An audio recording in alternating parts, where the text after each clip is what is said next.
made contact and shattered. At some point, Chris locates what's called a dry bag. Brian Laundrie's body has been found. Law enforcement had considered Laundrie the only person of interest in the murder of his fiancée, Gabby Petito. That's all it is the truth. So there's nothing to hide in that coroner's report. There's nothing to hide by not having Callie take a polygraph. And if the truth comes out, and this was reference to a missing 4-year-old, the parents have called me and advised that the mother had went for a walk, came home, now they can't find her. They've been yelling for her. She's been gone for about 10 minutes now. Hello? John.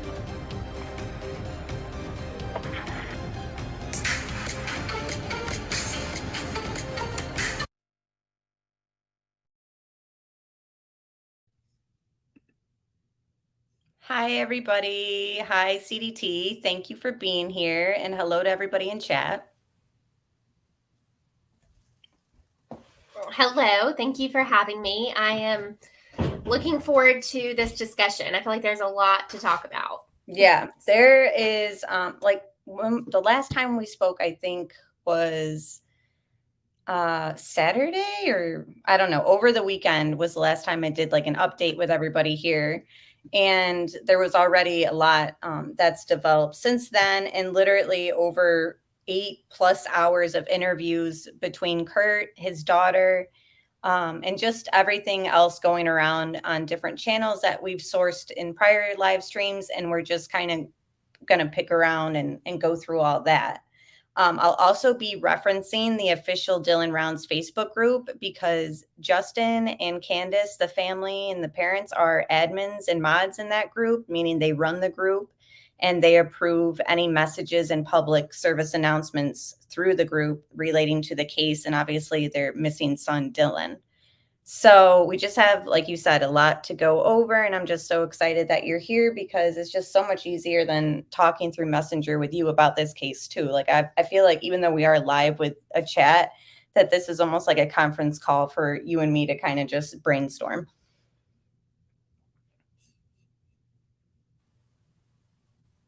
I agree. And yeah, just like you're just saying, from the last time we've talked, there has been so much, and I know I haven't even caught every single word of it. So it's going to be interesting to kind of work through it all. Yeah, and I encourage you guys to check out the interviews that we'll be playing highlights from. Pretty much it's just things that I thought were interesting. And hello, Allison and Mandy and everyone in chat, Pointer Lover. There's a lot to go over. Otherwise, I'd be talking more with chat. But I just want you guys to hear everything that we have to play and listen to and just get into it because, again, I just feel like I want to believe what the law enforcement agencies are putting out. And, I feel like the journalists that have been working this on mainstream, like the Marcus Ortiz guy and, just other journalists like that Utah or Idaho 7 or whatever that interview was on. I just feel like those are credible sources too. And I just feel like if the parents and the official Dylan Rounds Facebook group is putting out corrections on things, like I feel like I want to rely on those. What do you think? Because there's people who are still arguing or not even arguing, but just checking everything that the official Facebook group is saying versus what interviews have said and other things like that. And it's been all over, like with the mom on different channels, and her head's in a whirlwind because her child is missing. So was there things like that just mistakes that took place in the moment because of everything going on? Or, I want to know, like, what do you and chat think about the Facebook group putting out statements like correcting misinformation? Like, should we rely on the parents, that's their child missing? Why would they want false information out there?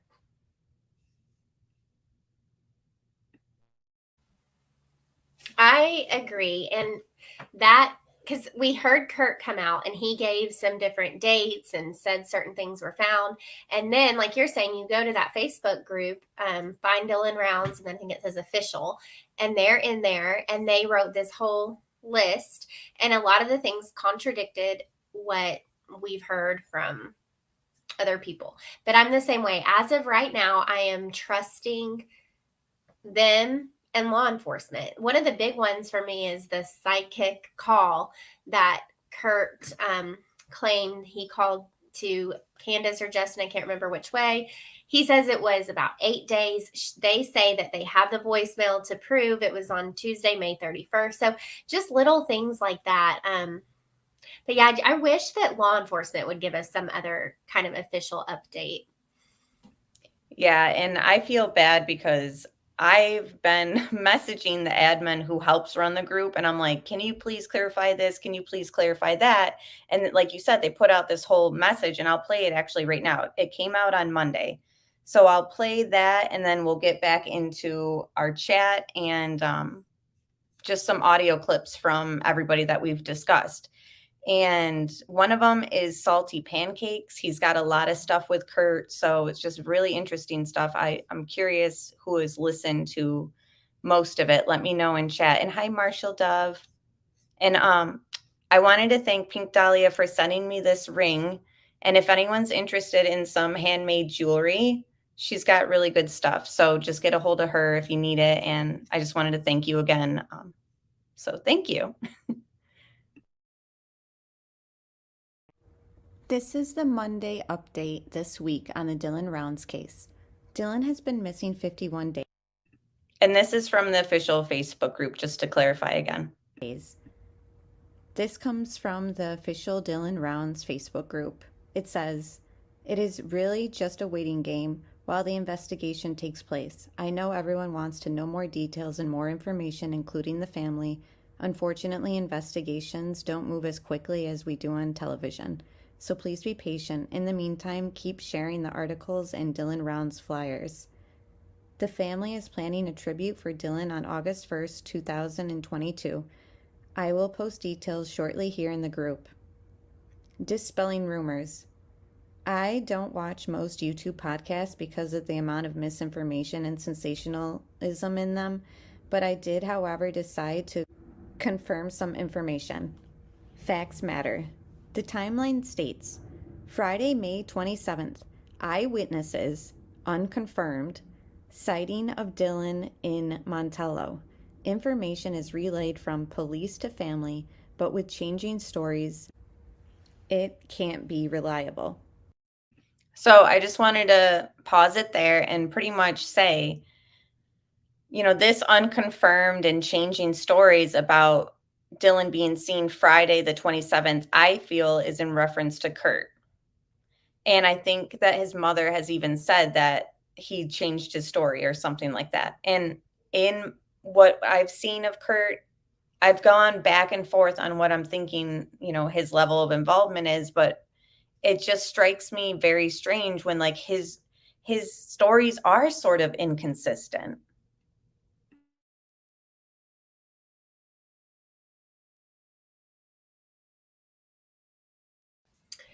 Yeah, and that's why with the whole 27th sighting, now we have one of his daughters came out and she mentioned the 27th sighting as well.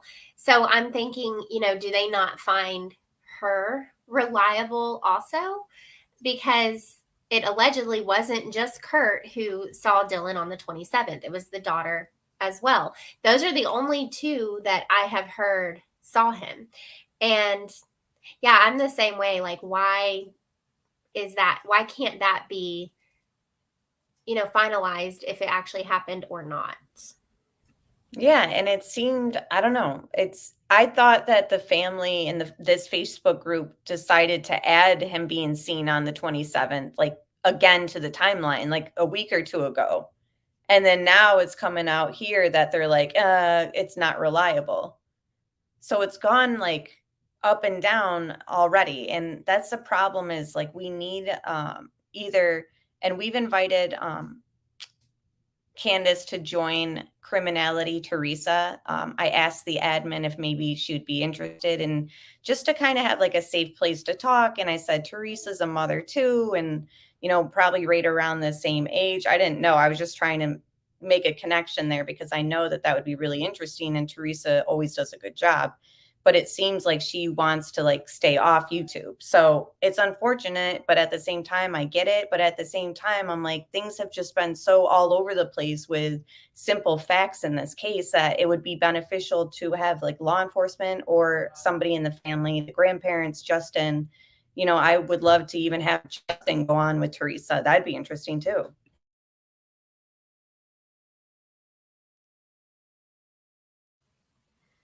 I agree. And it's, I always kind of preface like we are the public, like they don't necessarily owe us anything, but at the same time, we are taxpayers and people deserve to kind of know a little bit more of what's going on, I feel. But I do think it's interesting that Candace doesn't want to talk anymore. She did a whole lot of talking and now has just gone completely silent. And it just kind of makes me question. I'm not questioning Candace at all, but the entire case is just really bizarre. And how much now Kurt is talking, his daughter, and then Allison was saying in chat, 2 of his other kids have done interviews as well. I have not seen those yet.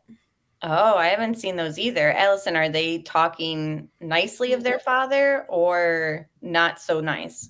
Because I thought in that salty interview, one of them, Kurt himself said that the daughter who spoke out on Zav Girl was like the only daughter who's like close to him or kid that's like kind of close enough to him to do that or whatever. And then I'm thinking how convenient that she's also his alibi too. You know what I mean? Like the person who's his alibi and the person who also saw Dylan on Friday is also the only child who's speaking out of 8 kids, like in a positive manner. Hold on. Allison said Sammy called out Ty for not using his real name, and she isn't using her real name either. Another daughter surfaced, and she's going by Sammy too. Oh my goodness. Yeah, they're all supporters of Kurt. Oh, interesting. This is getting crazy. And again, I've been all over on my opinion with Kurt. Like, I'm not sure where I stand yet. I mean, I've gone from thinking, yes, involved to almost a whole day where I was like, no, I think that he is just this drunk guy and maybe he has some shady dealings. But then I'm like, the more I listen, the more confused I get. And I really can't take him off the table yet.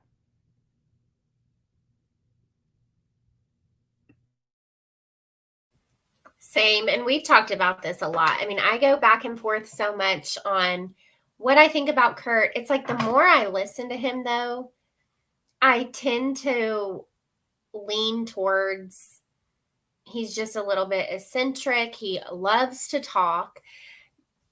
But I mean, I don't have a set theory. I haven't ruled anybody in and out. But I do have a lot of questions, just the way that the daughter's interview went on Zab. I definitely want to watch the other 2 interviews with the other kids.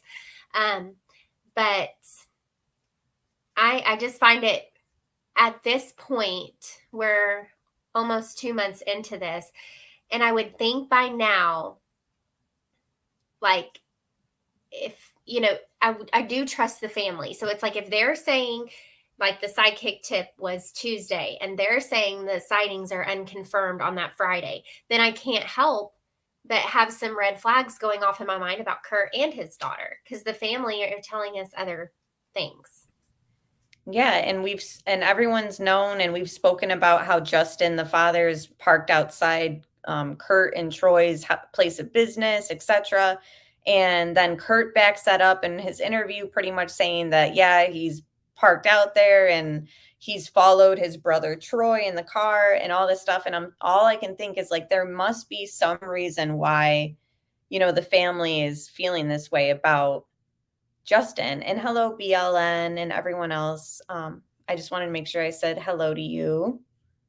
But do you know what I mean? Like, it's just why I just feel like the family has and then Kurt's also said that Candace was cold towards him, and then when he tried to call JD, Candace texted him and told him to leave him the F alone and all this stuff. And all I could think is like they have a lot of animosity towards Kurt. And if they're denying that, if the family is denying that there was an involved or there was a relationship between them, then fine. But like where is this animosity coming from? Like I'm just very confused. Like it seems as though and Candace in her statement with Duty Ron last week saying that there's like a third one or something like that they believe is involved or something. I don't know. It's just all very weird.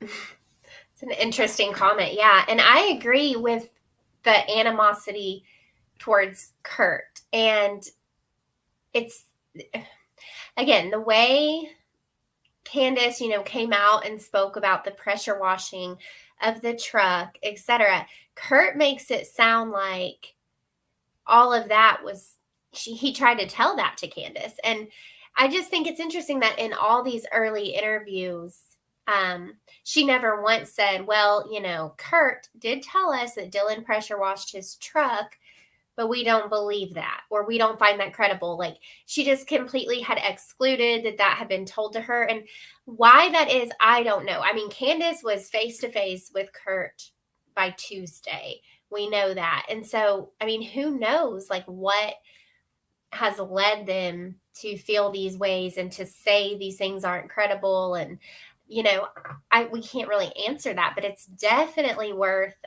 noting. And now that we have had all these hours of interviews from Kurt, in addition to hours of interviews from Candace, it's really just trying to kind of piece it all together. And it's really hard to do.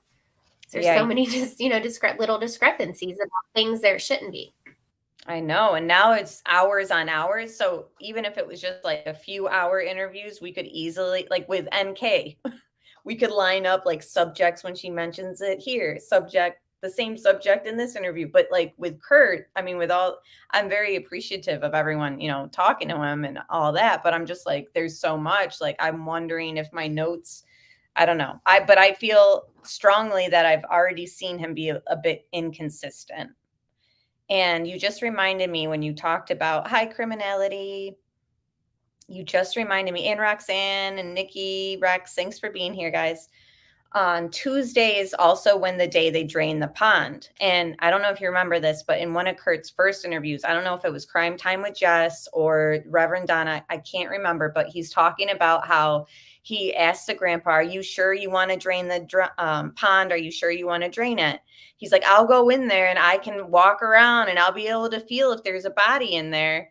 And I just like, when I first heard it, it didn't really like mean much. But then afterward, I was just like, why would he like offer to just like not drain it? Like, if you want to find out something and if you think it could possibly be in that pond, everyone should be on the same page of like, yes, absolutely. Let's drain it. Let's get this done.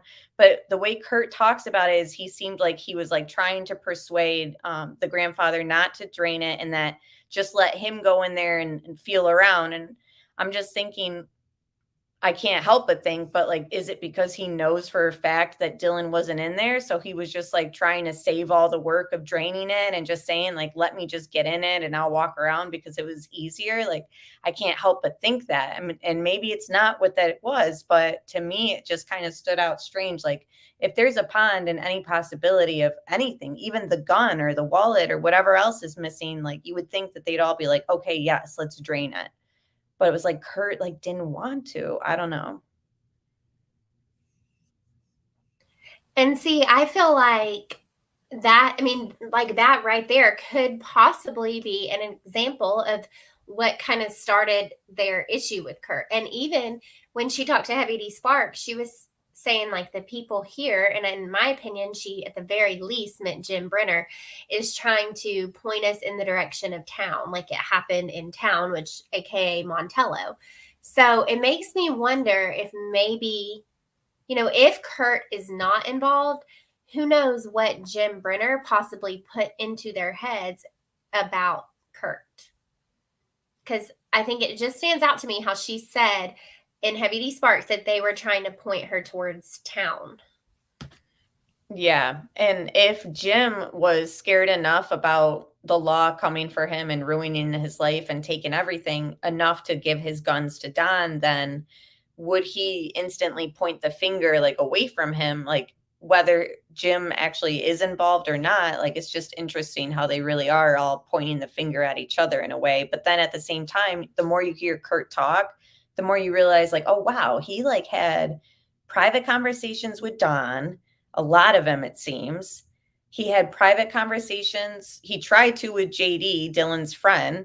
He had private conversations with Jim, you know, before everyone was taken in. Like Kurt's over here, like, you know, connecting with everybody and like able to have like conversations one-on-one. And they say that they took Kurt's phone, but gave it back. And I'm just like, I don't know. You don't need to have stuff on your phone for there to be some sort of plan or communication. You know what I mean? And again, we're just speculating, but I do kind of wonder, like, is it possible? And I know you feel sort of similarly that he's like some sort of like ringleader, like the planner of some sort. You know what I mean? Like, I just think it's possible and it can't be taken out of the realm of possibilities when theorizing. I completely agree. I mean, I haven't ruled anything out, any scenario out, any theory out. My mind's very open. But yeah, I mean, I've definitely gone down the thought process of, is this some kind of bigger event where Kurt does know more? And we have the saddle sore. Candace claims it's only open like one day a week. We have this $200,000 being made allegedly. And then Kurt's daughter she seemed very defensive about it. And then said that she never knew that happened to her knowledge. Like it didn't happen. Then Kurt came back and was like, it did happen. Then we have the slot machines in the bar. We have Ellen Berg. We have Kurt claiming that Justin told him, someone called and said, your boy is in Mexico. We have, and I really need to find this, but I'm pretty sure Ty Corbin on No Thanks mentioned something about the cartel being in Montello either before or after Dylan went missing. But I know for a fact he mentioned the cartel had been around. So, you know, I really, at this point, nothing's off the table. It makes me wonder. Obviously, we wanted to hear from Kurt, and now we have. But it still just kind of makes me wonder what Kurt's motivation is to want to keep talking. And like you're saying, to call all these people. He even said that he asked Jim to let him look at his phone, and Jim told him no. But I don't know. I'm with you, Pink. Like there shouldn't be this many varied stories. And if the daughter is such a credible source, and she was there at the bar and said she saw Dylan, I still don't understand why, since it's beyond Kurt, they're still saying that is not credible enough to really add to the timeline in concrete fact. Like I feel like by now we should be past that and be able to say yes or no, Dylan was here. We have allegedly 2 people. Where did no one else see him that day? And if so, then why is Sammy kind of repeating her father's story about that? Yeah. And overall, I felt like Sandy. This is what happens when you put fake names out there and you don't show your face. People start calling you all these other names. Okay. Sammy, aka Kurt's daughter, who spoke out. I felt like it sounded good. Like she talks a good talk.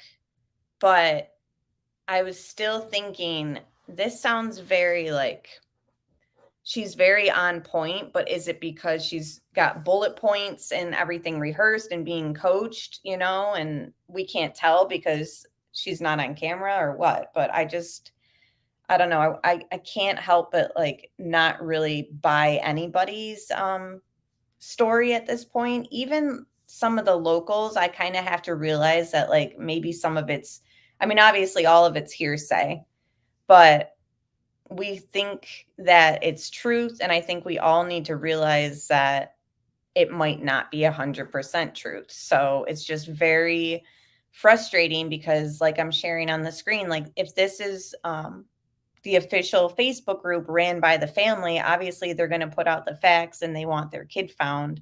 So I want to rely on these, guidelines, I guess. This information comes from law enforcement. And there's It is not the family who deemed this. yes, I was just about to say that. What? Oh, you're playing your thing. I thought you were still.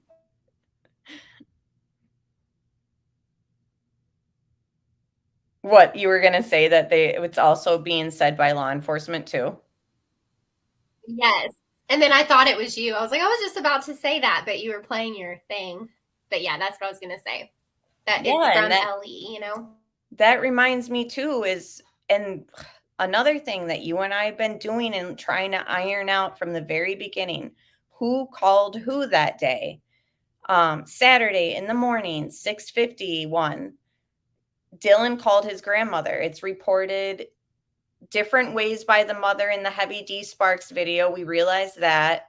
Sleuth Mom, she states that Dylan called his grandmother. In other interviews, she kind of leaves it open. She'll say like a call took place between Dylan and his grandmother. So you're still like, okay, she didn't really specify here. But the media has reported Dylan called his grandmother. And then going back, hold on, let me just share my screen real quick. I just feel like this matters. And unless this official report is wrong, this on June 9th, Dylan spoke with a family member, or Dylan called his family member. Hold on. Dylan made a phone call to a family member on the 28th. So again, I have to go by, even though the mother said it a few different ways and the Heavy D Sparks, realized that was her first YouTube video, first few days, everybody's frantic and exhausted, I'm sure. She said it one way and then went back. So she did get it 50% right, the first time. So it's just, I feel like these things matter and we have to realize that we can rely on them. I don't know. The Facebook group and statements from law enforcement, I feel like are going to be my guidelines. And I see you agreeing also, like in our streams, like while we do listen to everything, I feel like when I need to kind of focus, I need to focus on what the parents are saying is fact and then what law enforcement is saying. Unreliable. And I'm sure you agree. I do. And real quick, talking about the grandma call, Kurt, this is another thing that Kurt claims happened. Kurt said that grandma also called him and asked him, hey, have you heard from Dylan? And Kurt describes it as that Dylan, she said that Dylan said he would call back as soon as he got back to his farm. He called me and asked if I had seen Dylan. And then, Kurt said he mentioned, that he had told Dylan he could call him if he needed a ride, and he hadn't heard from him. So that's just something else that Kurt throws out there. Candace never once mentioned, and I'm not saying it didn't happen or it did happen, but I do know Kurt said grandma called him asking about Dylan. Candace never mentions that Kurt got that alleged call. Yeah, it's just all, and it's a lot to weave through. Like I said, there's 8+ hours more than that if you include Kurt's daughter that's spoken out. And then some of these clips are being deleted. So we're trying to just gather as much as we can when we can before it's lost. And these statements matter coming from Kurt, I feel. So tonight, actually, some of the clips that we play might be ones that have been deleted. So they've been interesting for us to listen to. So we hope you guys find them interesting too. So let me just play the rest of this little clip. And then, like I said, we'll get into those audios. The timeline states Saturday, May 28th, 3:41 p.m., law enforcement released the last cell phone data that came from Dylan's phone at or near his farm. The family has received information from law enforcement that the activity was actually at 2:41, and it was a ping from his apps. There was no activity after that time. There's no evidence of a voicemail left for someone at 4 o'clock from his phone. That's been rumored. The last phone call activity on Dylan's phone is as stated in the timeline at 6:51 a.m. with his grandma. The timeline states, Tuesday, May 31st, family received a call from a citizen of Montello, Kurt, who used to work with Dylan, stating Dylan was being held in a specific location by Chase and another gentleman in Montello, Nevada. Law enforcement sent out 6 deputies, but he was not there and they searched the entire property. This information, including the date, is accurate, verified by the timestamp on a voicemail. Yes, this is the same day the pond was drained and the call was made later in the day. I am only able to confirm the information that has been released from law enforcement, and they have not announced the key fob or pistol have been located. The confusion has been caused by the grandparents, who did bring a spare key fob, and Dylan's shotgun, thought to be missing, was actually located at the grandparents' home a few days later. The next few thoughts I'd like to share with you are just some notes I'd taken from Sammy's interview and Kurt's interview. According to Sammy, Jim is short. He's shorter than 5'10". No one knew Jim's criminal record. Jim isn't too intelligent. Kurt is adamant Robert and Chase did this to Dylan and used Robert's car. Kurt's daughter saw and knew that Dylan used the pressure washer on his truck, but I'm curious, why didn't Kurt ever mention that his daughter also knew that Dylan used the pressure washer? According to Sammy, Kurt's daughter, she claims Dylan planted his crop all night Friday night. What exactly is Don's role in all this? And why does everybody assume that Dylan was shot? Kurt himself even uses the term clipped. In Kurt's first few interviews, he's adamant that it wasn't about the 20 grand that Dylan had received for doing a job and that check had cleared. Now it seems though Kurt is leaning towards it had to do with money. Ed Harshberger owed Don money, and that was Ed's gun, the .22 rifle that Jim ended up giving to Don to hold on to. Chase stole guns, and when Walt put a gun to Chase's temple, Chase suddenly remembered where those guns were. Chase denied stealing until the gun was put to his head. Did Chase take Dylan's gun? Kurt also claims that he pays attention to all the tweakers and what chaos they cause in and around town.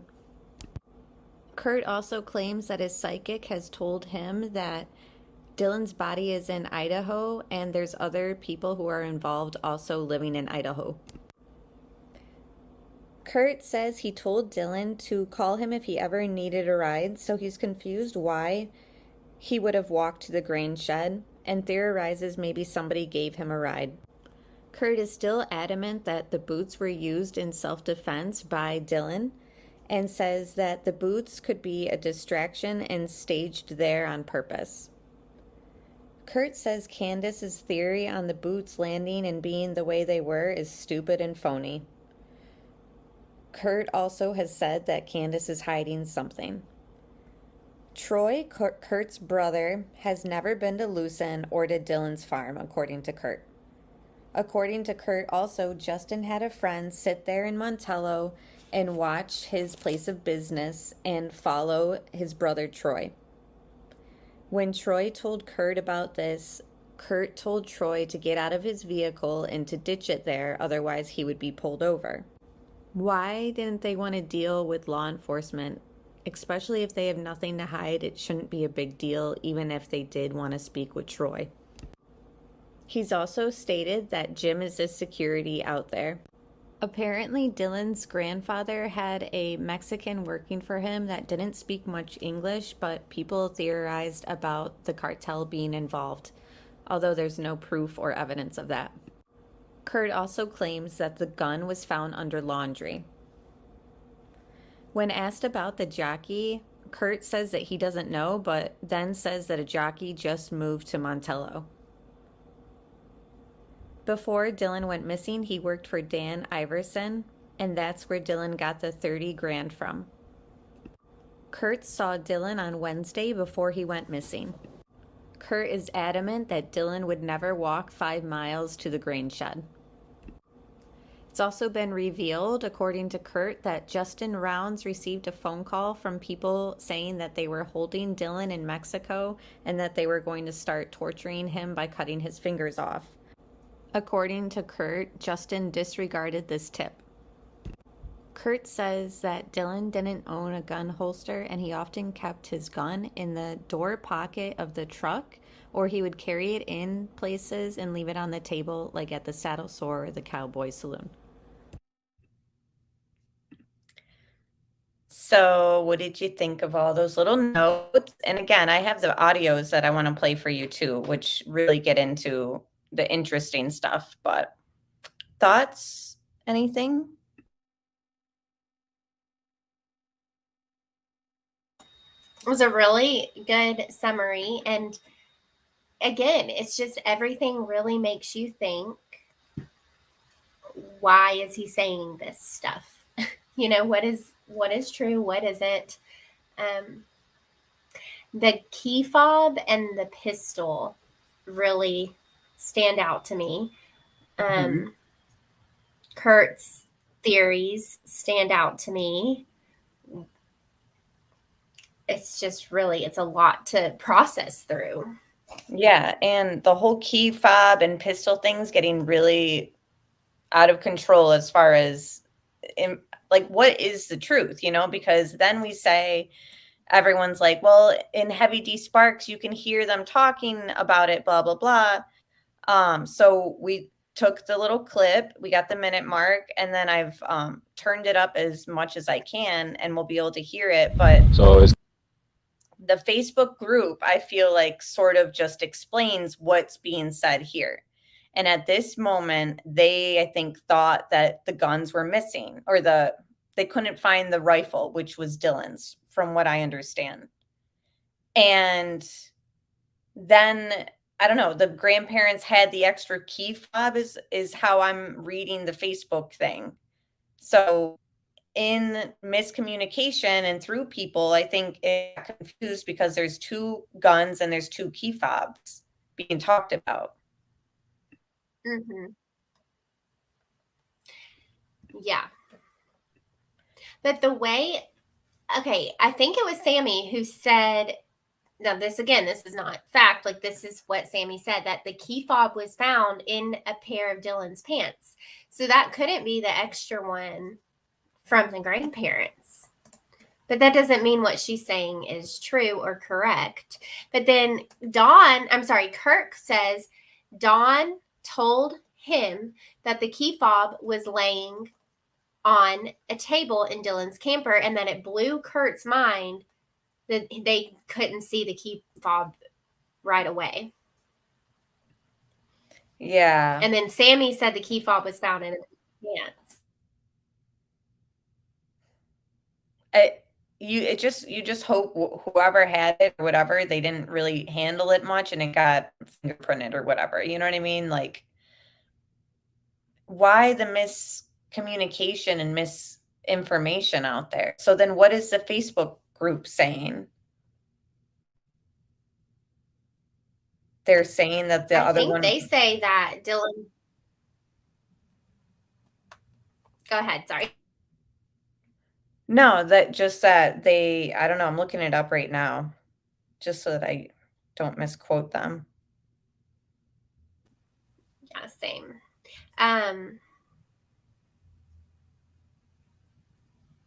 Yeah, so it says they have not, law enforcement has not announced the key fob and the pistol have been located. The confusion has been caused by the grandparents did bring a spare key fob, and Dylan's shotgun, thought to be missing, was located at the grandparents' home a few days later. But then on Zav Girl, Candace claims that the shotgun was at the great-grandparents' home. So again, I don't blame Candace. Like, she's missing her child. Her brain is, I can't imagine. I don't blame her for that, for anything. But it's just interesting to like pick up on all these little things. But yeah, and it's maybe, you know, Amber, the way it's written, it says, I am only able to confirm information that has been released from law enforcement, and they have not announced the key fob and pistol have been located. So it's like maybe the family does know the key fob and pistol have been located, but they don't want to say it yet for whatever reason. And we're hearing it secondhand from Dawn, who allegedly told Kurt. Yeah. It's just so annoying that like there's been such little like, I mean, there's no transparency with law enforcement and the public in this case.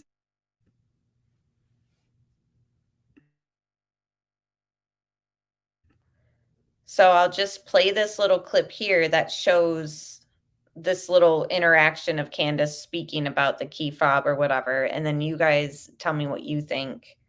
And then I've got those audios to play too. So then we can really talk about how we're feeling about Kurt. Because again, the first time you listen to him, you might not feel the same way as the second time you listen to it. Camper, his truck, all of his stuff still there. Only thing missing would be him, his phone and his wallet, you said? Yeah, found his gun. So Found the key fob to pick up everything that was missing. That's we'll start by getting up and... I don't know. It's just so weird. I still don't know what to think about that, but you guys let me know what you think in chat, or if you're watching it on replay, let me know what you think in the comments. It'd be nice to get some clarification, but like that Facebook said, she can only confirm what law enforcement has told the public, and they haven't come out saying, yes, this, and that is accounted for. And it might be to protect investigation reasons, you know?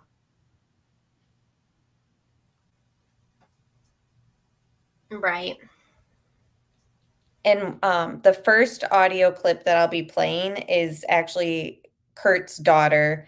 So we'll just start there. And I haven't heard these since I screen recorded them. So I'm just kind of winging it with you guys, okay? And with you too, CDT.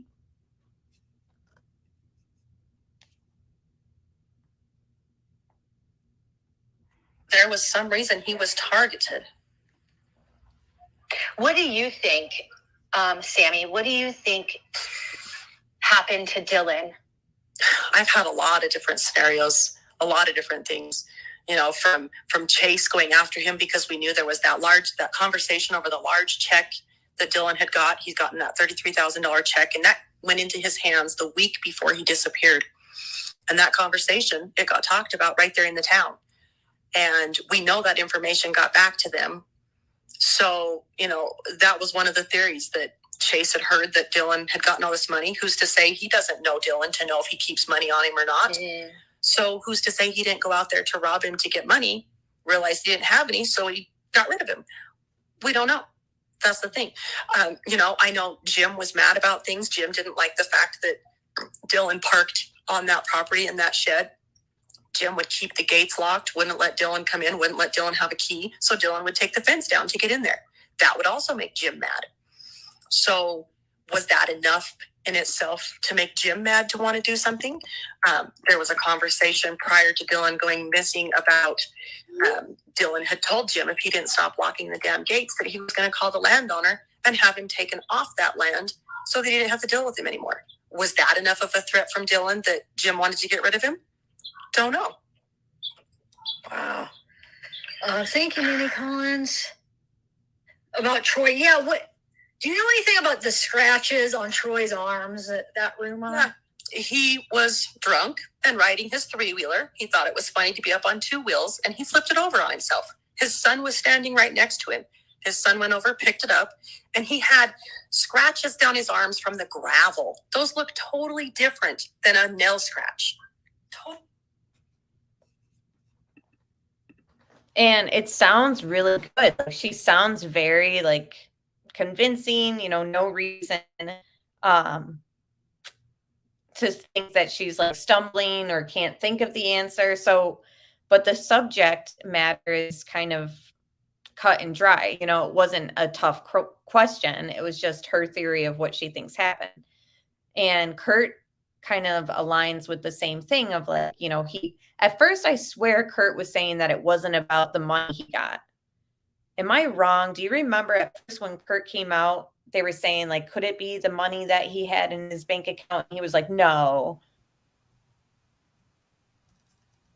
I don't remember that part for sure, but I bet you're correct if you do remember that.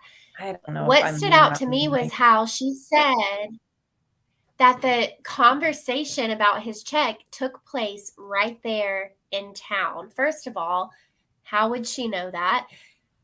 Second of all, Kurt, I remember I think it was on Crime Time with Jess, so I think his first interview, he said he has no idea how it got around town that Dylan had that money. So to me, that's a different story than his daughter, because if the conversation took place, you would think Kurt would say something along the lines of, yeah, we did talk about Dylan having that money in town, but I don't know how it got out from our conversation in town or whatever. But Kurt acted like, I have no idea how that got out about his money. And Sammy says that conversation about his check took place right there in town. That is odd to me. Right. And I almost think like, okay, so was Kurt like was he like enforcing this like town gossip, but now he's trying to like act like, yeah, I don't know. You know what I mean? Because it just seems like Kurt's in everybody's business or knows like everything, but at the same time, like, I mean, I guess they all do because it's such a small community, but I don't know. Just Allison says she does remember Kurt downplaying the money that he had gotten, because I feel like he kind of downplayed it, saying that it was in his checking account or something like that. It was accounted for. But like now it's just like his like main thing is he's like, yep, they wanted the money or whatever, but I'd have to find the exact clip. And who knows, it could be deleted at this point. But okay, criminality said, I'm a few minutes behind, but why would the fob or pistol being found be top secret? I speculate maybe it has to do with like something, excuse me, something that they found. Remember when they found something out there? And well, it's been like rumored that they found something of Dylan's or something. I don't know. Maybe it's that. I really don't know.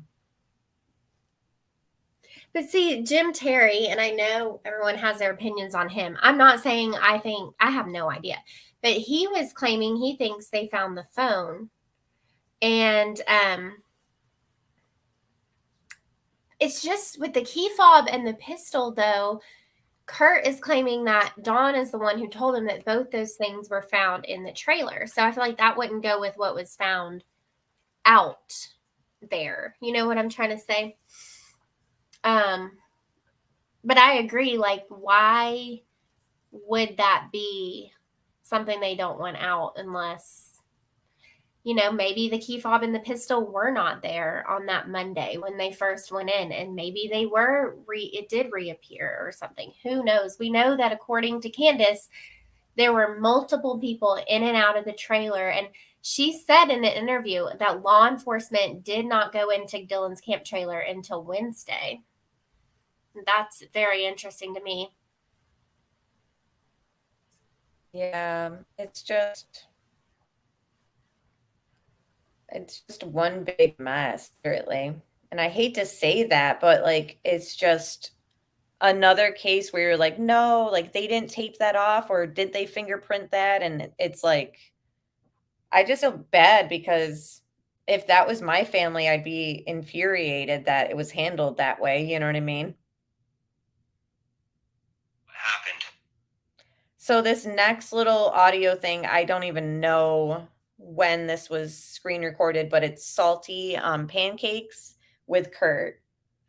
So let me just see what this is about. Badger Life says hello, Kurt. Hi. I just think there's something about the money, the $30,000 check this 19-year-old kid got. And the tweakers heard about it, and they went for it. They thought he would have some money in his pocket. And I knew Dylan enough. He never had cash in his pocket. Mm-hmm. So they waited for a few days and thought the check would be in his pocket or his trailer or his truck or something. And that wasn't the way Dylan operated. That check went to tractor payments, and he even told me that. My God, this is going to kind of almost put me on another level right now, because I can make my tractor payments, I can catch up my insurance, I can catch up on my truck payment, my insurance on my truck. He goes, this is it, but he's like a little penny compared to what I owe. Mm-hmm. I got it. I knew the kid was way stressed out.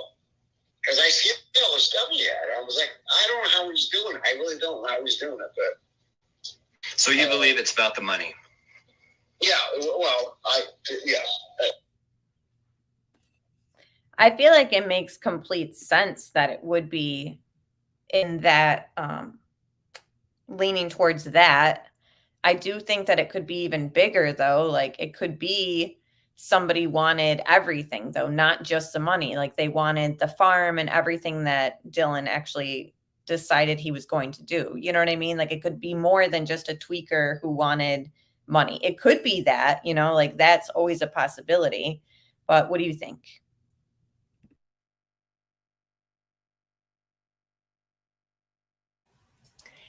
Yeah. I mean, do I think it's possible? Yeah, but the fact that they have not found him yet, I just believe it was a robbery gone wrong or something like that. There would be, like, Chase isn't even a suspect yet, according to law enforcement. They did mention on the news he was, and we've heard rumors he's a person of interest, but there's been no official press release like there was with James Brenner about him being a suspect. Good point. Yeah. So I don't know. I feel like Kurt's daughter wanted there to be more of, I don't know. I feel like she wants us to think that Chase is involved too, or I don't know. Did I hear her wrong? Yeah. No, that's kind of how I took it. And then she even brought up, her and Kurt both bring up the car, one of Robert Avilas's cars, because there was his, and then I think there was another like white kind of vehicle that maybe belonged to his mom or something. But they both claim that his was sitting out on the road abandoned and hasn't been forensically searched. But yeah, I do feel like Kurt and her both were kind of going at Chase. Yeah, and it could be because it's the truth, but like you said, he's not even been like officially named a suspect. And just because he's got drug issues, does that necessarily mean that he took Dylan? Like, I don't know. I feel like I don't know Chase, but I feel like if he was, there would be signs of a struggle pretty much.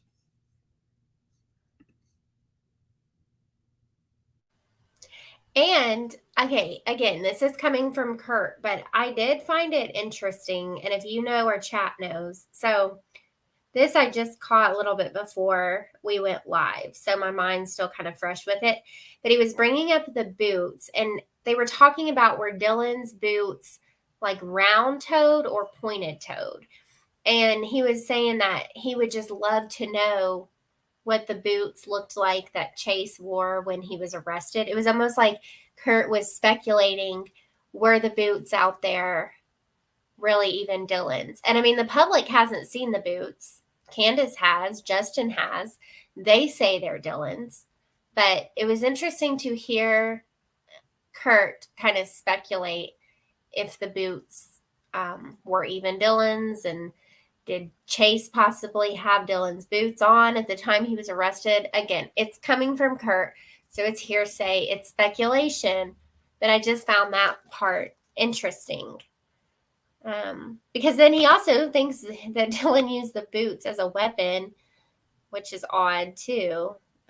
Yeah, and it's like this is where I get very like back and forth with Kurt, because I'm like, is he just coming up with like theories and things like that, like all of us sort of are doing? You know what I mean? Like we had people last week theorizing, stuff about livestock and pigs. So is Kurt just theorizing like we are, or is it something much more, like trying to point us in one direction or another? Do you know what I mean? Or I just don't know. I still cannot figure out his intentions. Same.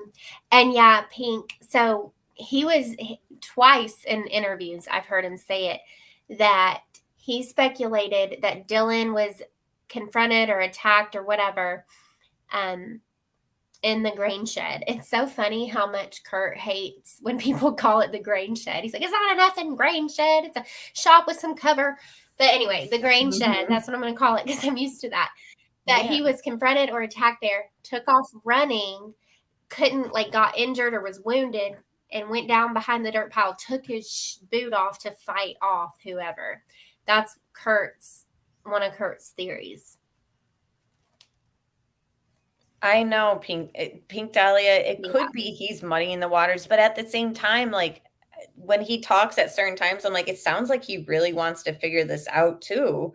I just cannot lay my finger on what it is about him that's shady. Like, is it just the extra wives in the Philippines, or is it deeper than that? You know what I mean? Like, I really just don't know. And I don't know. Now we can just listen to this clip. It's almost 4 minutes. So it's Kurt, but I screen recorded it for a reason. So bear with his rambling.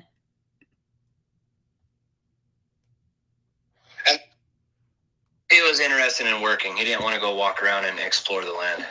Hell no. Because Dylan could have went with me. I invited him several times to go with me and my kids to ride in the mountains and at least see something other than a flat land in Montello, going to the mountains. But he never. But Dylan was busy. He Dylan, it was like his life ran around farming. He didn't have time to go play. That's why he said, weekends mean nothing to me. And I said, dude, I don't mean nothing to me unless my kids come. And that, what's really sad is the weekend that I would have been with him on this weekend, Memorial Day weekend, but my daughter came with 10 other people. I would have been with Dylan. We would have been working out there. This would have never happened. And it's like a double-edged sword. To me, I'm thinking, my God, this would have never happened to him if I would have been with him. It makes me cry when I think about it. I'm like, how did this happen? How did the timing go this bad that I'm away from him for 3 or 4 days? He was here every day, Wednesday to Friday. He was here every damn day. He stopped here and talked to me. So only Saturday and Sunday and Monday did I not know where Dylan was at. Nicole Parrish said, Kurt, don't put too much blame on yourself. I have to. I mean, if not, I don't know. It's like I said, it's a double-edged sword. Because my daughter would have came, I would have been with Dylan, and I have to think this would have been all different. I don't know what happened to him. I really don't. I got my theories, and I don't know for sure what happened to him. It pisses me off. I can't figure it out. But Dylan, a lot of us can't figure it out, Kurt. For me in his life, I didn't know. Because Dylan could have went with me. I invited him several times to go with me and my kids to ride in the mountains and at least see something other than a flat land in Montello.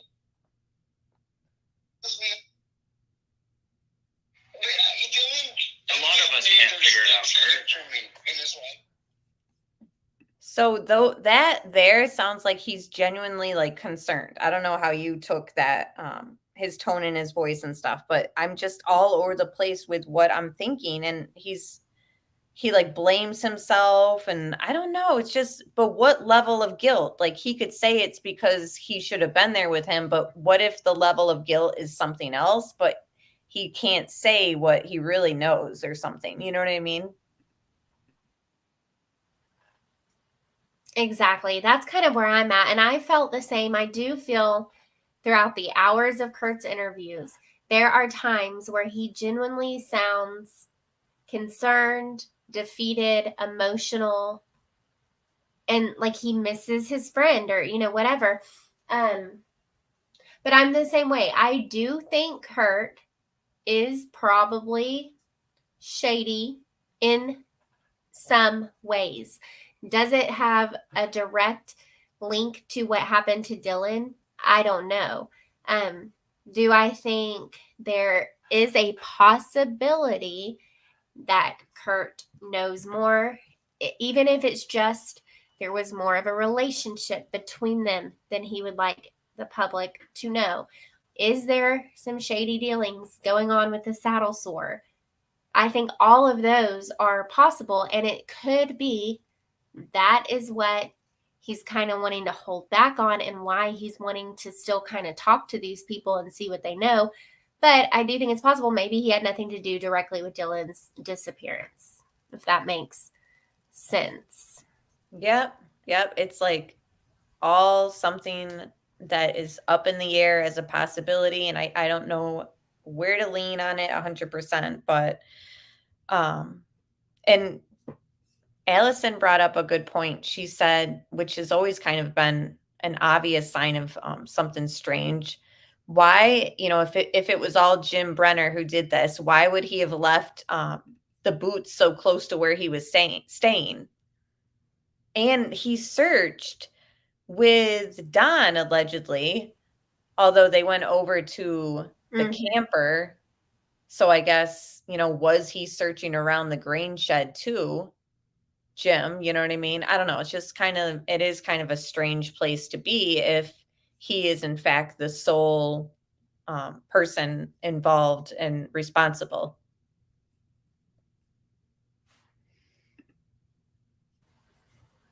I agree with that as well. I mean, if I was going to do something to somebody, I would be sure not to leave any part of their clothing, whatever, how many ever yards from my trailer and from the last place Dylan was alleged to have been going.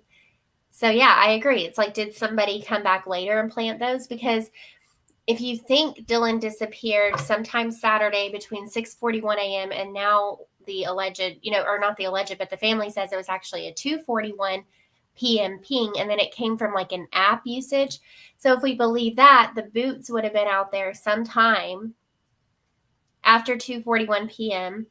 and then not found till Monday, sometime after 7 p.m. Candace act like, it didn't look like they had been in the elements. Yeah, this is that all long, where like they I'm had confused not now.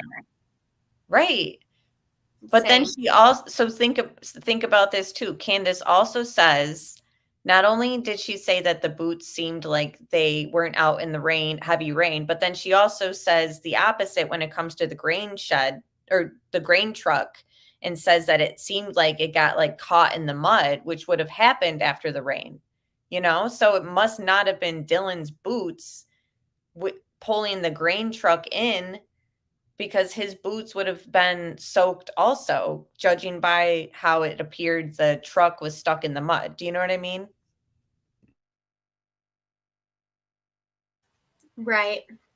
And not trying to get off topic, but I really like Allison's comment as usual. But Jim is also the likely suspect. He's tried to, harm people before. Seems a little too perfect.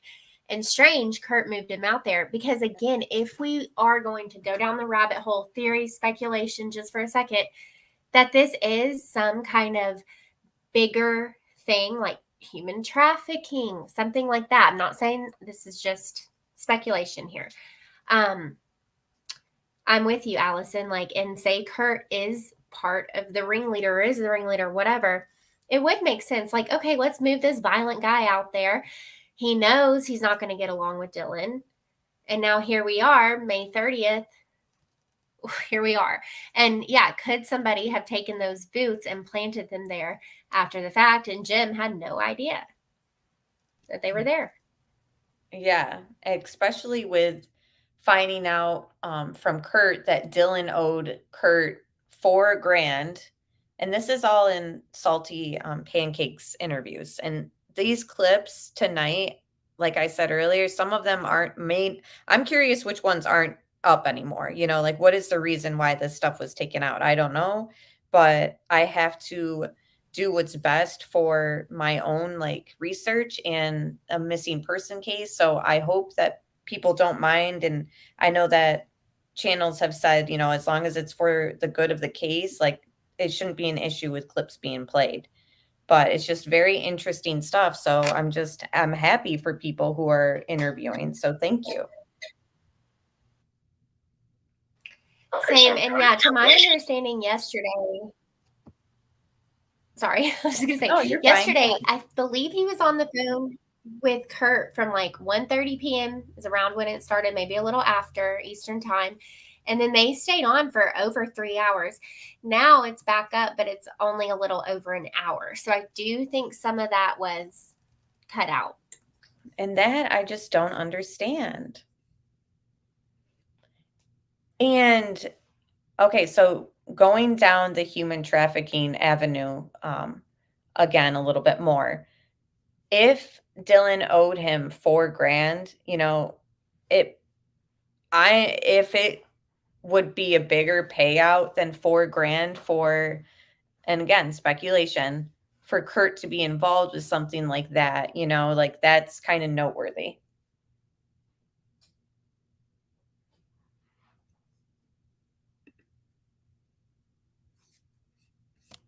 It's like a motive in a way.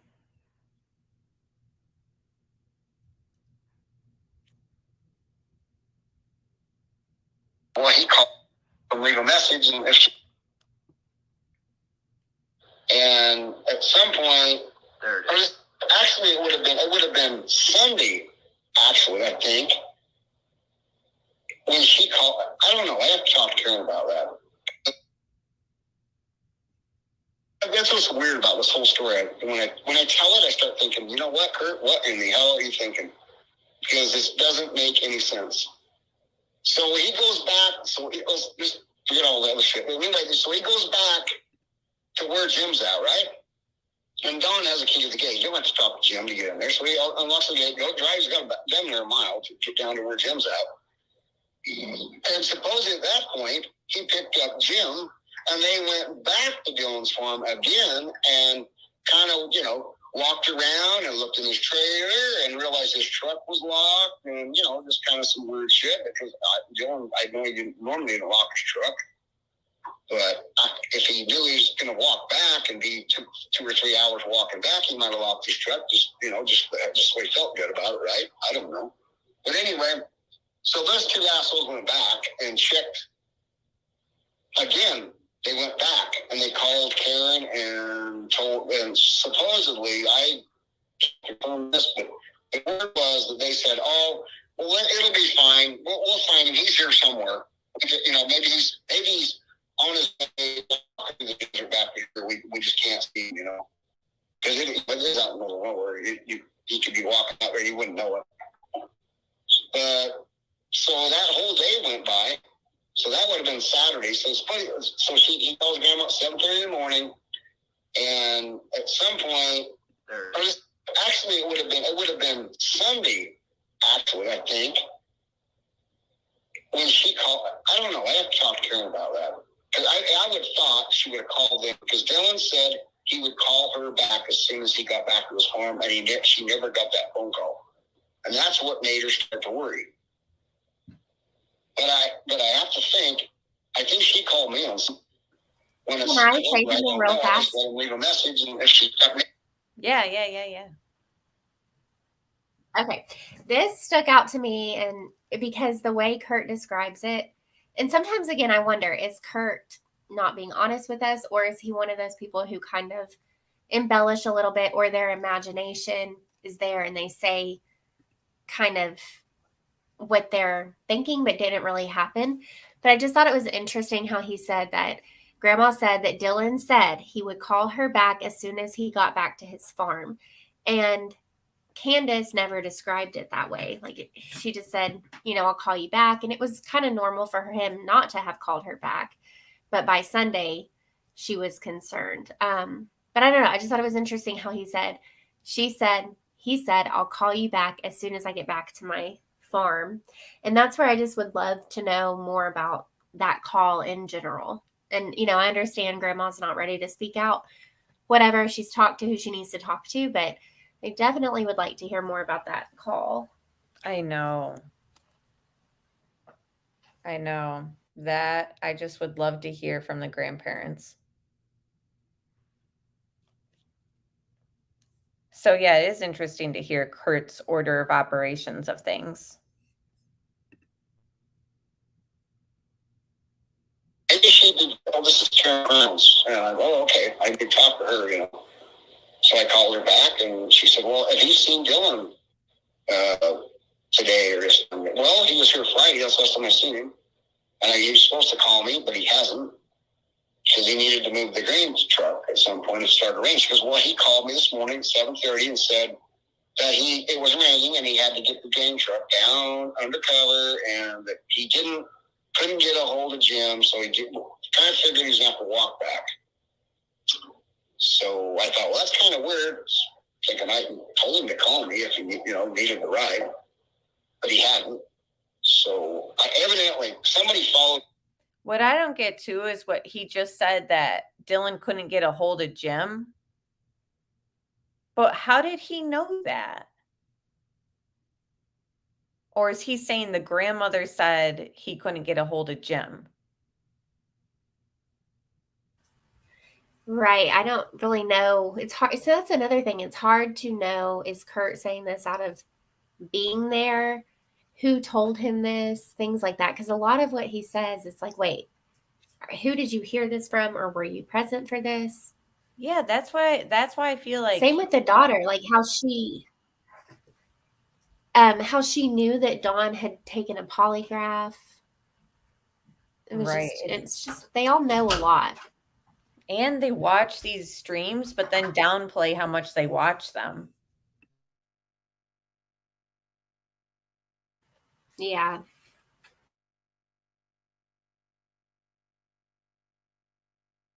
Yeah, I agree. Criminality said, if Kurt and Dylan were so close, why didn't he realize he was missing? Yeah, especially if he plays it off now like, I told him to call me, because he had to move. And then he just repeats everything that we already know, because he had to move the grain truck under because it was going to rain. And it's like, so you knew all this? I don't know. It's just very strange. I don't know where And Kurt also says that grandma even Kurt also said grandma even called him and asked him if he had talked to Dylan. So you would think like he would be putting it all together.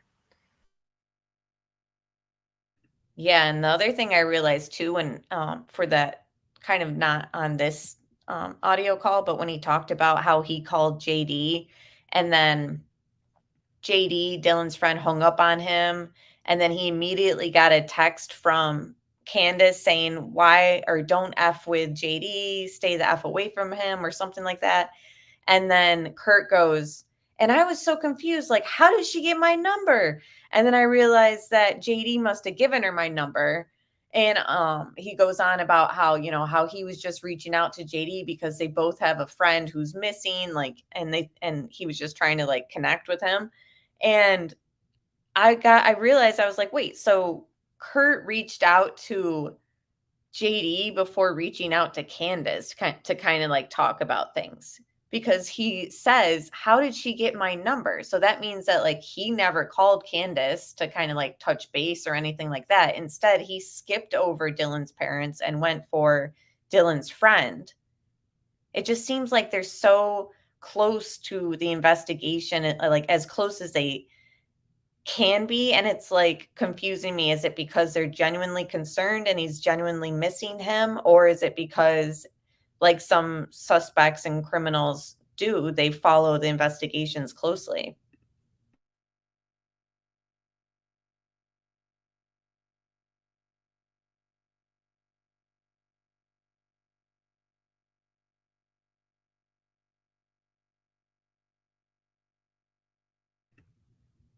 him in there or something and offered him a ride, and this is where it all went awry. It's the only thing I can figure. Some beach has a question, or what's he think? My theory is he uses boots as a weapon. I think somebody was chasing him.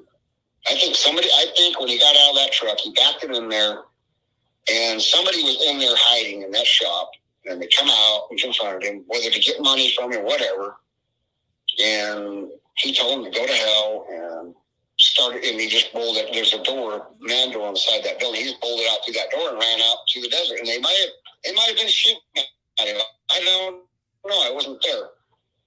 But at some point, I have to think they wounded him or whatever, and they ran out to that dirt pile where his boots were found. And he's not dead. He takes his boot off, and that's the only thing that would have been there to use as a weapon, to beat somebody off. If somebody's trying to get their hands on you, you take your fucking boot off and try to hit him in the fucking head and get him away from you, Especially if you're hurt, if you're wounded. But anyway, I think he took both boots off that way. You don't think... So doubling down again with the boot theory, but that doesn't explain why they didn't look like they were dry and not exposed to the elements,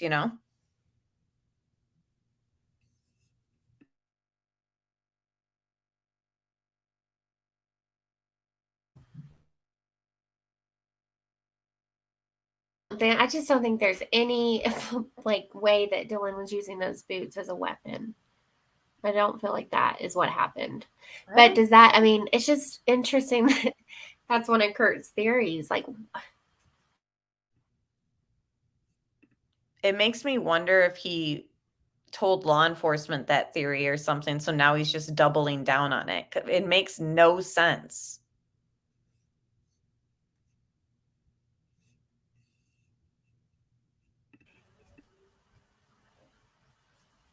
And if we believe that there's more than James, Brenner, Jim involved, the boots definitely could have been planted. Because I guess, a question for Jim and Dawn would be, did you look behind that dirt pile when you first looked for Dylan? And then Justin mentioned that there's a burn pit or something back there too. Yeah. And so if there's a burn pit where they burn trash, you would think that would be somewhere that they would go and look, because who knows, maybe he was out there doing something, because if it's in an area where people kind of go to every now and then, you would think they would have checked it, because what if he had gotten bit by a snake or something and was laying on the other side of that mound or whatever, you know what I mean? You would think. Yeah. I have a lot of questions about the first search by Jim and Dawn, and then, really by Dawn, and then he called Jim into it. But didn't Sammy mention a third person? And in Salty's live, people were asking to ask Kurt, and I don't feel like it ever got answered. No, he beat around the bush or started rambling. And yeah, Criminelli said he wouldn't have time to take both boots off to fight. Yeah, and it's if he's going to fight, he'd use his fists with his shoes on. It just doesn't make sense. And I feel like that's where Kurt loses me at times, where I'm okay, this is just strange.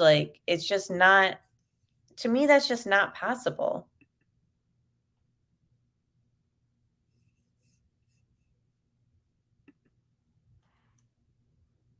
On Friday night, he couldn't stay here. He had to shift they had to go out and drill his fucking seed. Huh. That's why. So then he goes and works. So he's denying. He says, Kurt or Dylan didn't stay in Montella with him Friday night. And then, as everyone knows who listened to the daughter, she theorizes that Dylan was planting seed all night, which is possible because with the heat that they have, I wouldn't blame them for kind of working at night. But still, it's kind of convenient, because it. Go ahead. Sorry, I feel like I just have so many thoughts. I feel like it's also interesting if he was planting all night that Mom wouldn't mention that also. Because she said he called and said that stuff was coming up. We don't hear Kurt saying stuff was coming up yet. And then Mom never mentions the night planting, but maybe she just didn't, or I'm sorry, Dylan did not tell Candace that. We don't know for sure, but that's just something I noted. Yeah, that is noteworthy. I just don't know. Like, I'm not believing them 100%, and I don't know why. He probably spread some seed, I would assume. I just wish he would have called me. I'm thinking the reason he didn't call me because somebody offered him a damn ride. He didn't. There's no way that kid wanted to walk that, especially if it's raining. So then, who was this person that wanted 5 miles in the fucking rain? Who would want to do that if you get a ride? And that's why I'm thinking the only reason he didn't call me is because somebody offered him a ride. Now, who that person is, I do not know. I only wish, because that's probably where this all fucking went bad. So we got to figure out who he called to get a ride. And it would have been either Jim. I don't know if he called anybody. Maybe he was walking down the road and somebody offered him a ride. I don't know. So, I don't know. I feel like it's possible, and we can't take it off the table, but it's possible that he does know who gave him a ride, because he could have, and again, speculating, he could have orchestrated some trap where Dylan is in this situation, and maybe he did try. Criminality said, I would love to know, the phone records.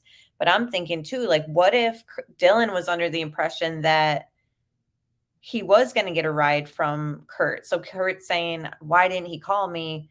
But then at the same time, I'm like, what if Dylan really was with Kurt? Because, like, we don't have anyone saying, like, when Dylan called his grandmother that morning, he still could have been with company. Do you know what I mean?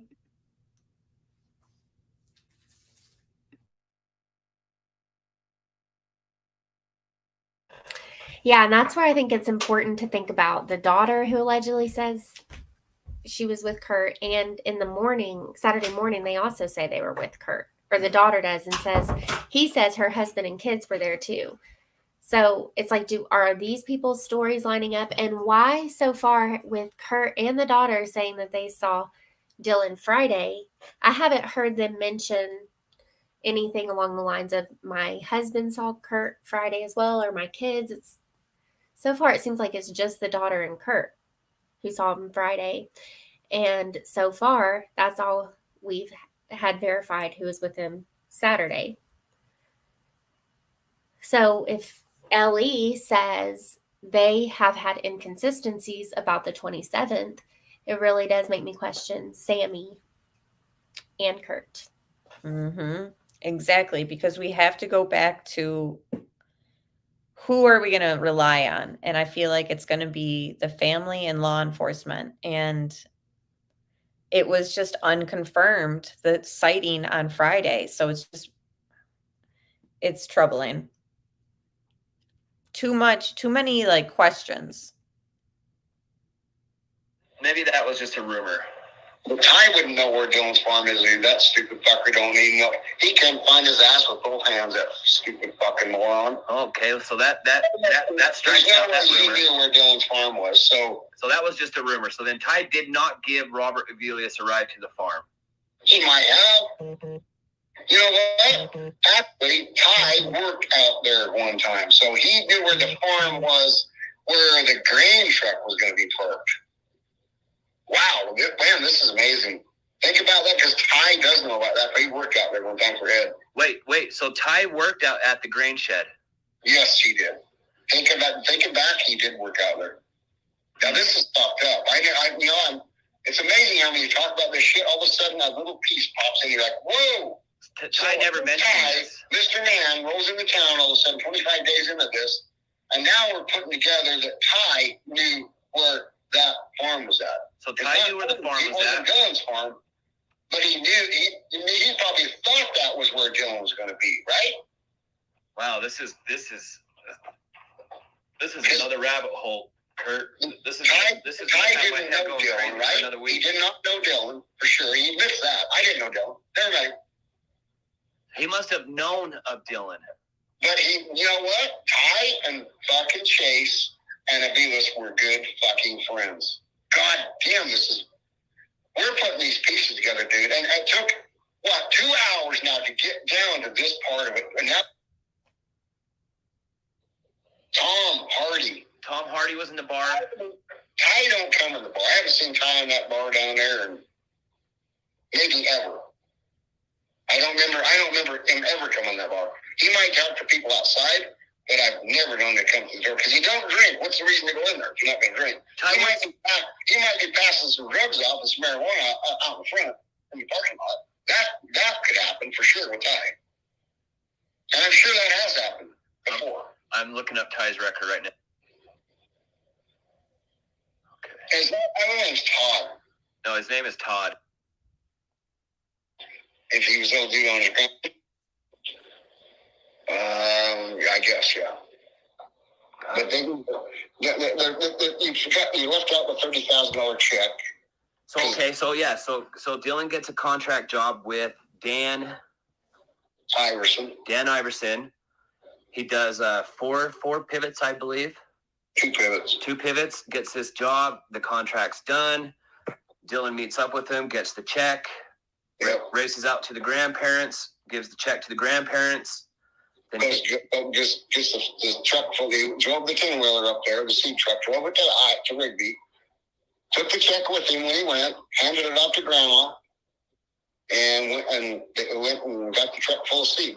And I don't know who paid for the seed. I don't know if he was overdue on his grandpa's credit, because obviously that check, it would have taken days to actually clear. I know how that goes.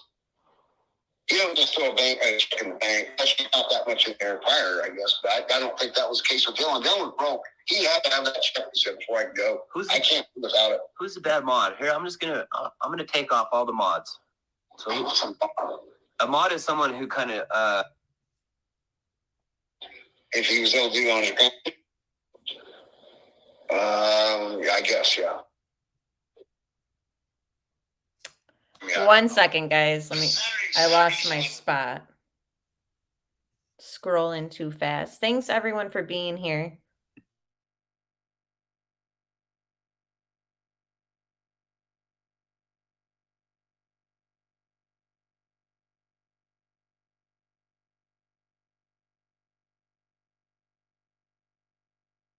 finishes that contract job. How long was Dylan out there when he moved out there when he started this job?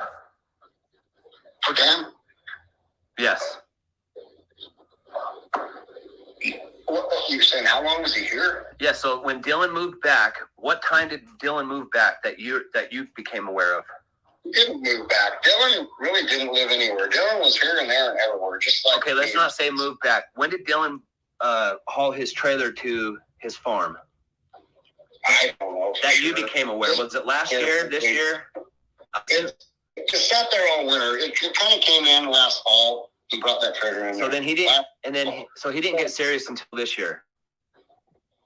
Didn't what? He didn't get serious about his farm until this year. Right. But then he was doing work for Dan at the same time. Yes. Okay. Well, he just I introduced him to Dan. Because Dan just bought this farm in town over here, and I said, Dylan, you do this custom farming thing, you might want to meet this guy. And he goes, hell yeah, I do. Because he wants to be here. He wants to, be in this area. Because he has to be here to babysit his own pivot.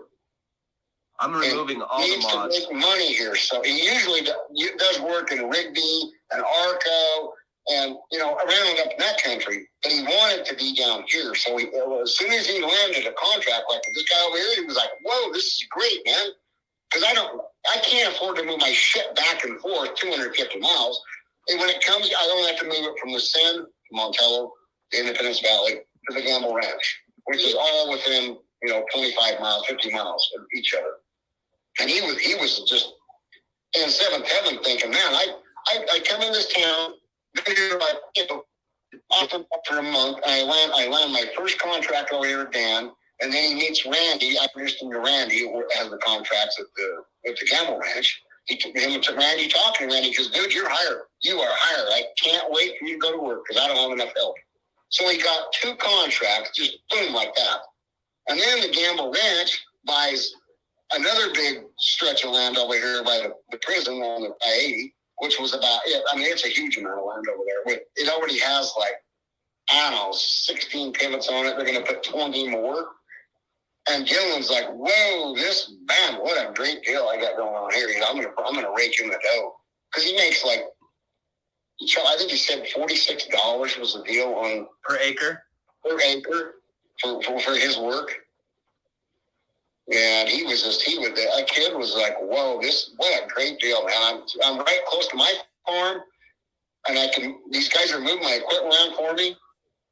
He just thought he fucking struck gold, which he did.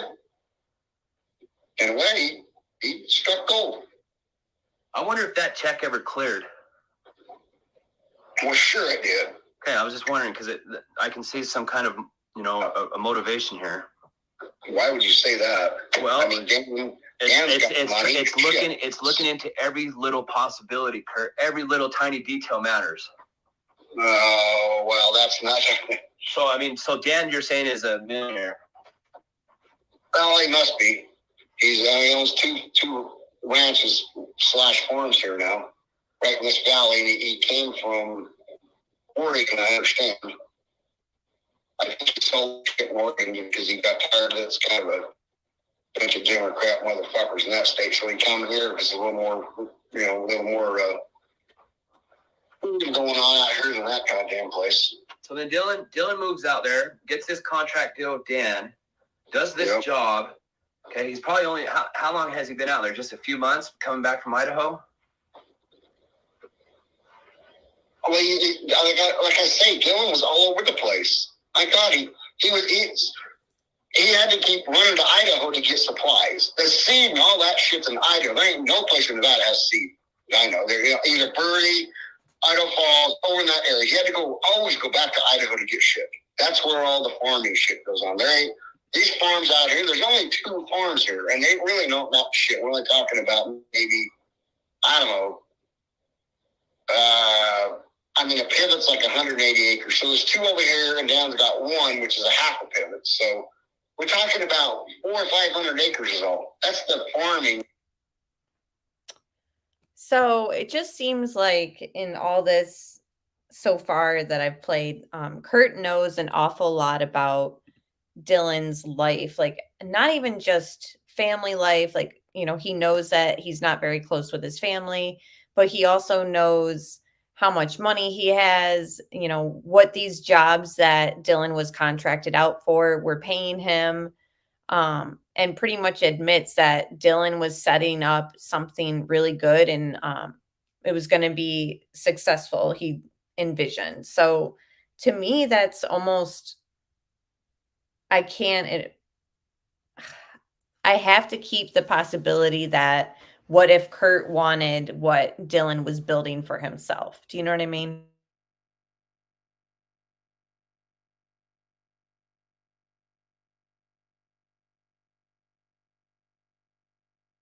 Because he just knows an awful lot about, his private stuff, finances, where he carries his gun, where in the truck he puts the gun, when the grandparents got the check for him, when he goes to Idaho. He also talked about how everything that Dylan has in reference to banking is in Idaho. So he'd go home and, if he had to go to the bank and all that, it was all in Idaho. So I don't know. It's just, he knows all these little things about him, and it's just kind of strange and also eerie at the same time, because for a lot of reasons, and just the fact that he knows every move that Dylan made, could he have set him up for some sort of trap? Yeah, he just knows too much.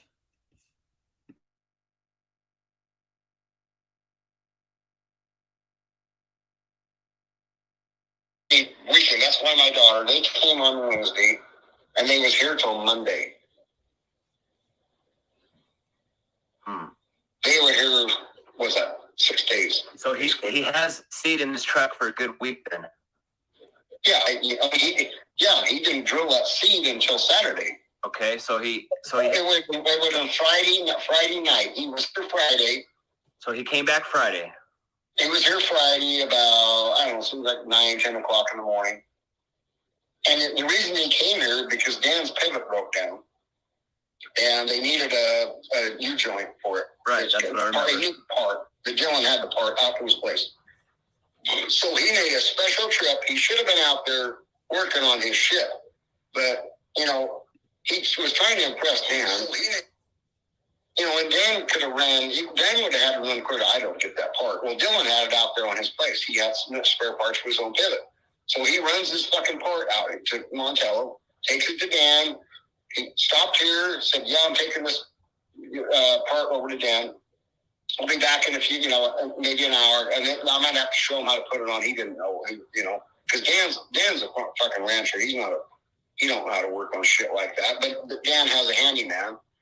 And I guess when he got out there, the handyman said, I can do this. Now, I don't need your help, Dylan. I can do it. So Dylan just came right back. And he went to the store. And he stopped here first. And I wanted to go to the store and get a couple things. I'm out of food. And I'm going to be getting me some split pop. And I'm going to be drilling all night long, he said. It's going to take me like 20 hours to drill my seat out there. And he said, I'm going to be doing it in the fucking dark at this point. Because I got to go back. I still got shit to do before I can even start drilling.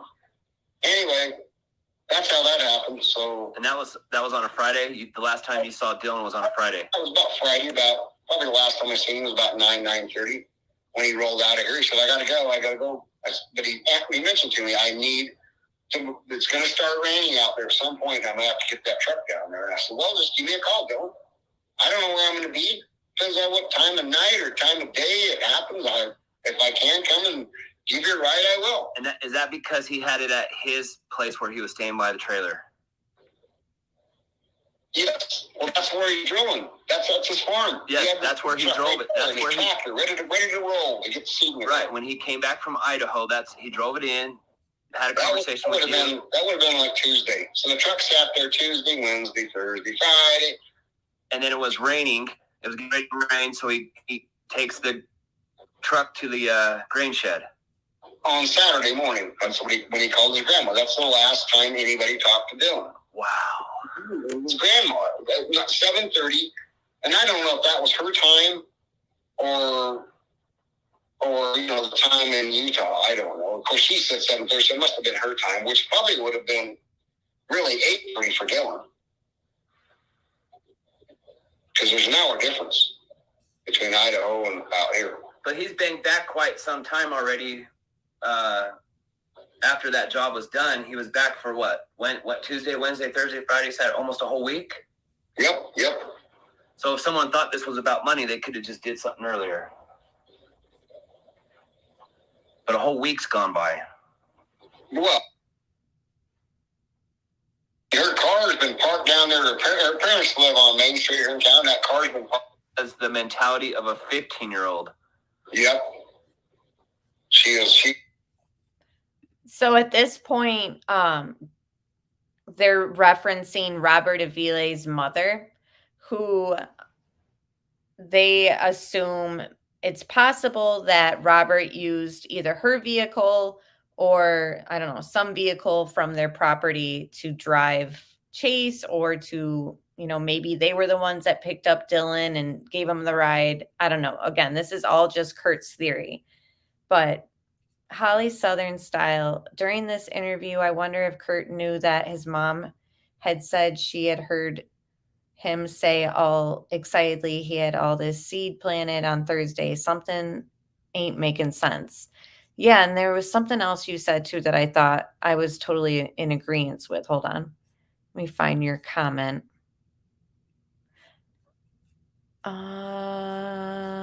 It's just so much. It's just nothing is adding up in my mind when it comes to Kurt 100%. I'm just suspicious. I don't know. I can't find it right now, but regardless, good comments in chat, guys. I have more audios to play. Do you guys want to hear them? Because again, I don't know what is still out there. So let me just keep continuing them while I read chat and all that, and we can pause.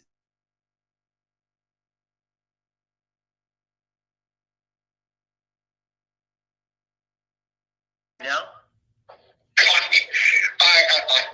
God, I don't know. I mean, her car has been parked down there. Her parents. Robert Aviles' mother's mindset. Ty Corbin says, stated, she has the mentality of a 15-year-old. Yep.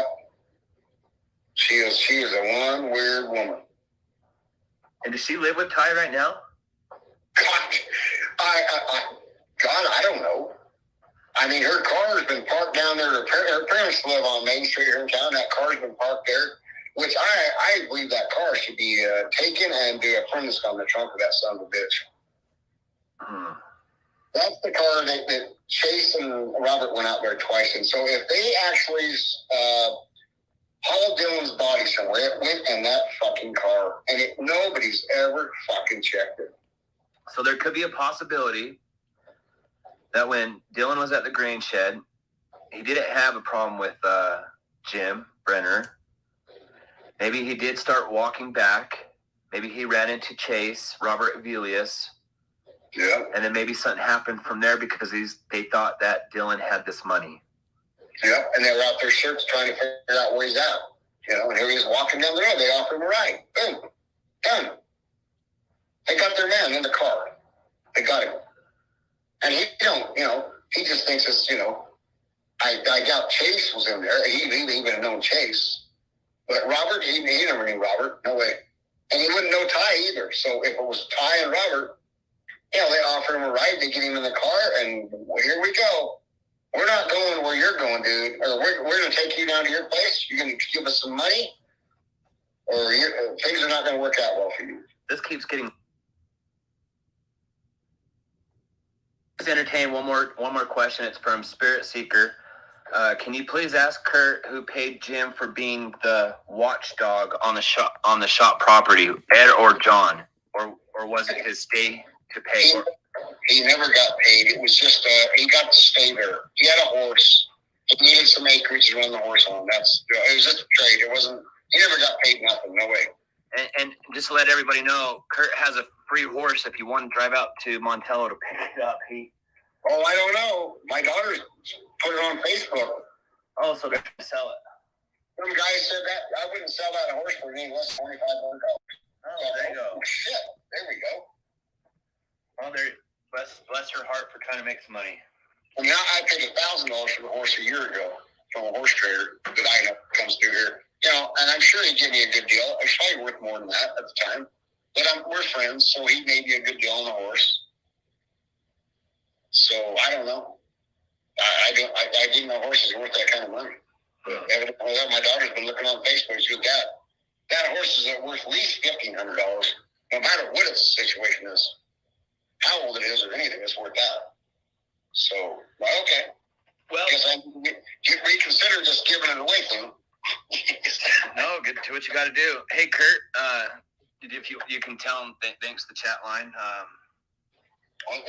Thanks, everybody. I hope you all got your... So the thing is, though, this was recorded before another interview, and in another interview, he says that that's Jim's horse. So now I'm really listening to this, and I'm like, wait a minute. He just said he paid somebody $1,000 for this horse a year ago. But then in a most recent interview, he said that that's Jim's horse, and he took it. So I'm all confused.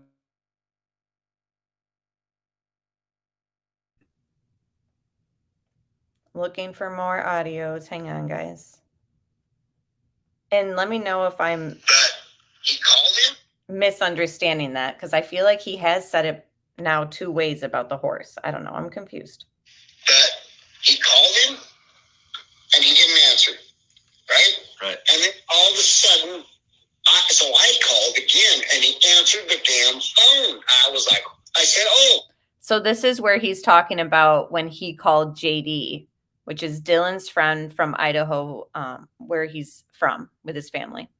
JD, how you doing? This is Kurt.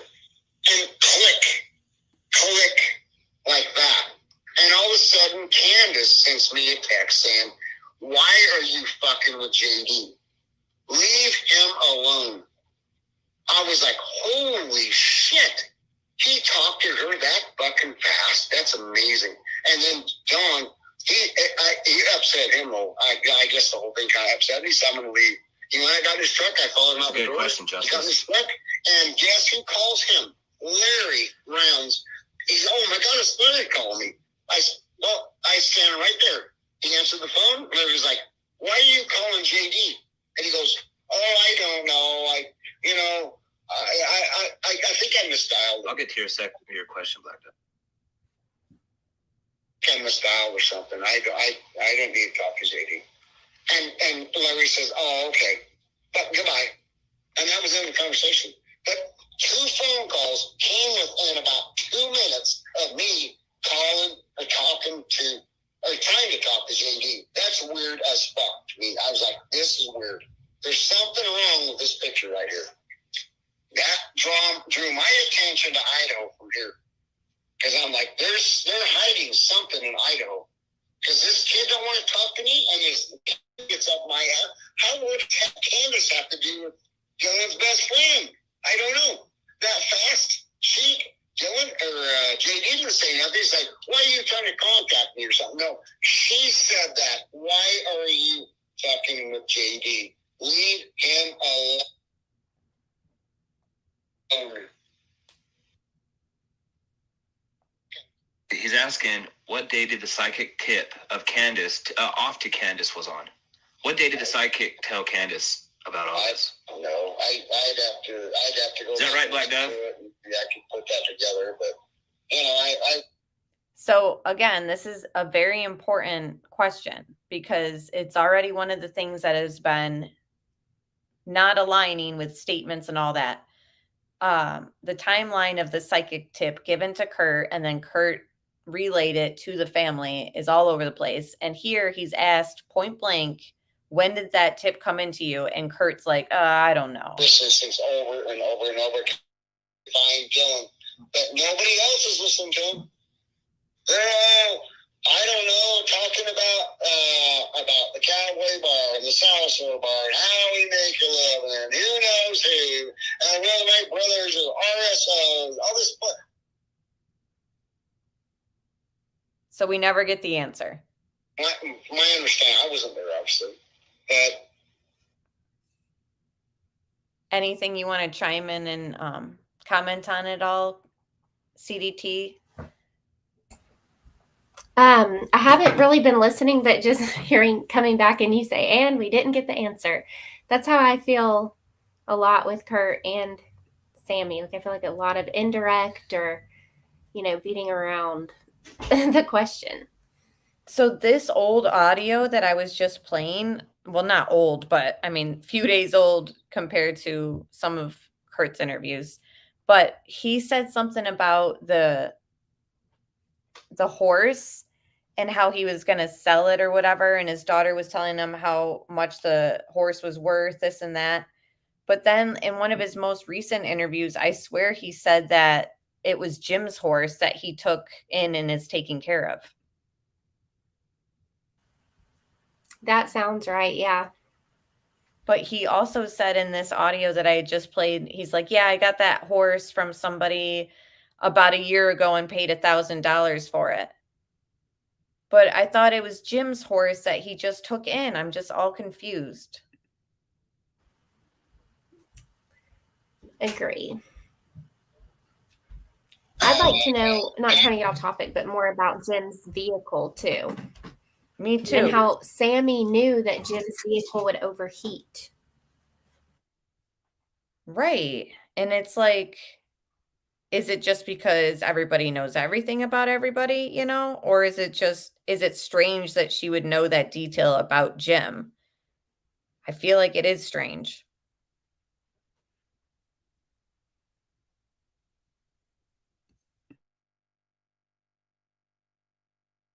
Don lives about 6 miles from Dylan's farm, okay, on his own property.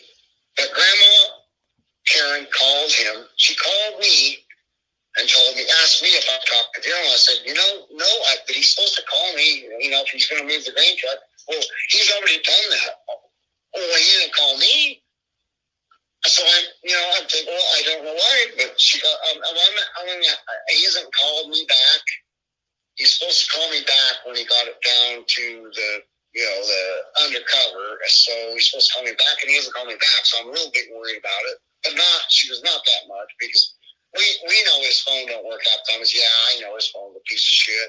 It goes dead all the time. I don't know why you don't have a better phone than he has, but she goes, so I'm just kind of, but I'm going to send Dawn down there, because Dawn's close. I'm 35 miles away. I'm going to send Dawn down. That's a good idea, Goodbye. And she sent Dawn down there. Yeah, I don't know. Because Saturday's when, when he's supposed to come up missing. I never talked to Dylan. I wish he would have called me. I only wish he would have. But and I think back on that, and I'm thinking, why didn't he call me? Because I told him, call me, because he said on Friday, I got to move the truck down undercover. Can you help me? And I said, I can if I'm around, Dylan. If I'm in town, it depends on what time of day it happens. If we're up in the mountains riding, obviously I can't help you. My phone may not even work. But if you're going to move the truck, give me a call, and I will just say I'm on my way, or whatever, right? Or I can't come, whatever.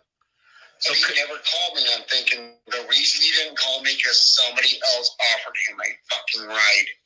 That's the only reason he wouldn't have called, because Dylan don't like to walk. His mother says, oh, he walked back and forth all the time for one. Just what's your question? What's the answer, Chris? So he seems very adamant that there's no way, which I think we've kind of all been like, why would he choose to walk that far, So Kurt's just adamant that Dylan for sure did not walk that 5 miles, even though Candace has said that, he's done it before, and maybe he has,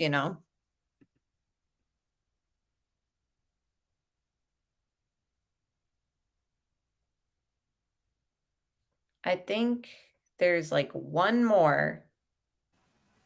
Let me make sure I got all these. And I think the walk aspect is interesting also, because when this all was coming out, I never even really thought to look up how long it would take to walk 5 miles. I just didn't really think about it. And then people were bringing it up in a chat, and I'm like, wow, that's a long way in the desert, in the rain. And so this whole knowing it was going to rain, seed truck, Kurt makes it sound like Dylan would, like you were saying, would have had to have the ride to do that. But Candace made it seem like it was a normal thing for him to walk. So again, it would be interesting to know if Dylan did call Jim at all that morning. Yeah, we need to see. But the information is in the phone records, and it's still just bewildering to me, him calling his grandmother to say, okay, I'm in a hurry, I gotta go. And what I don't get is, okay, so if he was up, according to Sammy and Kurt, up all night Friday night with planning and all that, why wouldn't he have just decided to put the grain truck under the shed before planning? Because Kurt is saying, I spoke with him on Friday and he was telling me that he's got to get the grain truck under the shed because it's going to rain. But then in the same breath, they're like, yeah, he was probably up all night planning. But it's like, wouldn't his priority, even though, again, planning is very important, wouldn't his priority been to save the seeds first?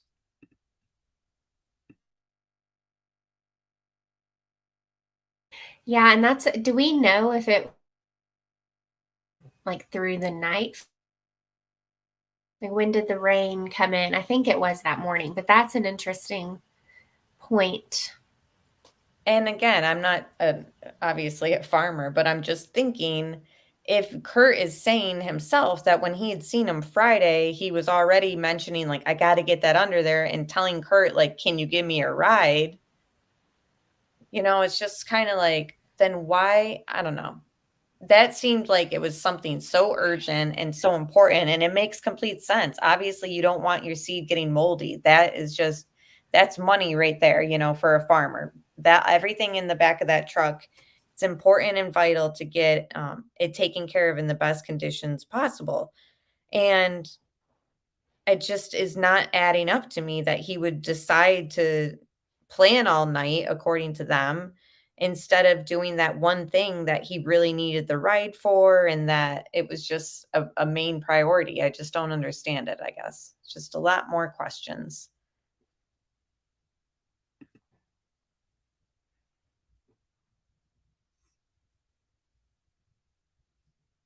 I don't know if this one audio played. I can't remember, but it's short. So let me just play it real quick. One more question. It's from Spirit Seeker. Can you please ask Kurt who paid Jim for being the watchdog on the shop property, Ed or John, or was it his stay to pay? He never got paid. It was just he got to stay there. He had a horse. He needed some acreage to run the horse on. It was just a trade. It wasn't. He never got paid nothing. No way. And just to let everybody know, Kurt has a free horse if you want to drive out to Montello to pay it. Okay, yeah. So that's the horse comment where he mentioned that he had paid for it, and then now he's saying it's Jim's horse. But Allison said every single one of these people have given many discrepancies which make it hard to understand. And it just kind of goes back to the same thing that I'm like, okay, I'll listen to it all. And again, I love going into all these chats and listening, but I can only take so much of all that. Even some of the stuff Candace has said, I'm realizing, I'm not faulting her, but I'm realizing that like things were a little hectic. So she might have said things that aren't what is actually being reported by media or by law enforcement. So I'm just trying to keep up with the updates from the official Dylan Rounds Facebook group and law enforcement, even though it's not really coming out from law enforcement. It's just things being debunked and stuff like that. It's just all a mess, and it's very hard to maneuver through. But anything you want to add? I agree about the Candace. I don't blame her, but it does make me just kind of have a more open mind to who Dylan was. Because I do feel, regardless of if Kurt was involved, if he wasn't involved, if he was involved with something else, I mean, he was close with Dylan. So when thinking about his habits and his norms, I do think that Kurt is somebody to possibly, listen to for some of that stuff. Not saying I believe everything he says, but like you're saying, trying to maneuver through it, my mind kind of goes there. And I also think it's interesting to go back where Candace mentioned how they were separating her and Justin. They would kind of tell her one thing and then be on the side talking to him. And she didn't like that and eventually said, we're a team or whatever. But I just wonder why they were doing that. I know. There's always a reason for everything when it comes to like their strategies, I feel. Like if they were purposely talking to the victim's family a certain way, it is really interesting. I've been wondering that too. Not saying that she's involved, but who knows what avenue that investigation was at that moment. You know what I mean? Like what was their reason behind it? But I think that could also have added to a lot of miscommunication and just misinformation going around, and 2 key fobs and 2 guns and more than one trailer out there. And then not only that, more than one property, it's Dylan's farm and the trailer. And then like we were saying, 5 miles away is that grain shed or shop, whatever they want to call it. But I don't know what new revelations have come out tonight. I haven't seen any of the updates.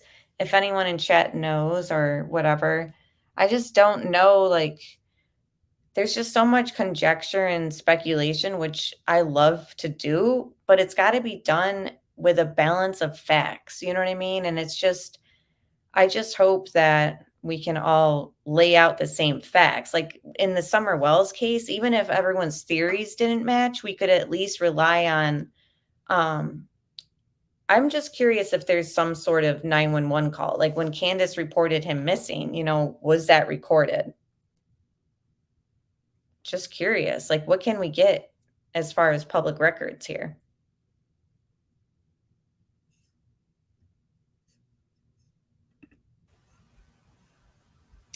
Yeah, that's a good point about the facts. I mean, even the facts we thought we knew, then Kurt comes out and says something completely different. Again, not saying I believe everything, but there's also then more people who say it. Like now we have Kurt's daughter involved. There's locals who say things. It's hard to really decide what we can 100% count on other than, excuse me, that James Brenner is a suspect. Phone ping, 6:51 a.m. He was at his farm, called grandma, or she called him. We've not seen that like in the records, but law enforcement says he called his grandma. And then we know 2:41 p.m., 15.4 mile radius around his farm area, there was a activity. And he's missing, Mm-hmm. Other than that, it's a lot of he said, she said. But they do know more. I really have faith they know more. But like we've talked about, without Dylan, and if no one's going to talk and there's no evidence that has led them to Dylan thus far, that's pretty concerning, I feel. Mm-hmm. Yeah, he hasn't been charged. No one's been charged. Right. So that's worrisome, in my opinion. I just hope, like you said, they have things working in motion behind the scenes. I hope if anyone can listen to those Kurt audios that were played tonight again, maybe something stands out the second time for you guys. But I hope that like there was something in there that you guys can, I don't know. I need more direction in this case when it comes to what I feel about Kurt. So leave comments below or let me know what you guys are leaning towards. Like, do you guys think, I guess we could just do a quick little, put a 1 in chat if you think Kurt knows more about the disappearance, or put a 2 in chat if you feel like it has nothing to do with the disappearance and he's just a shady guy. Because I know that like my intuition is telling me that there's something strange about him, but I don't know like what level it is, but I'm not going to ignore my like feelings about the vibes he's given off. What do you think?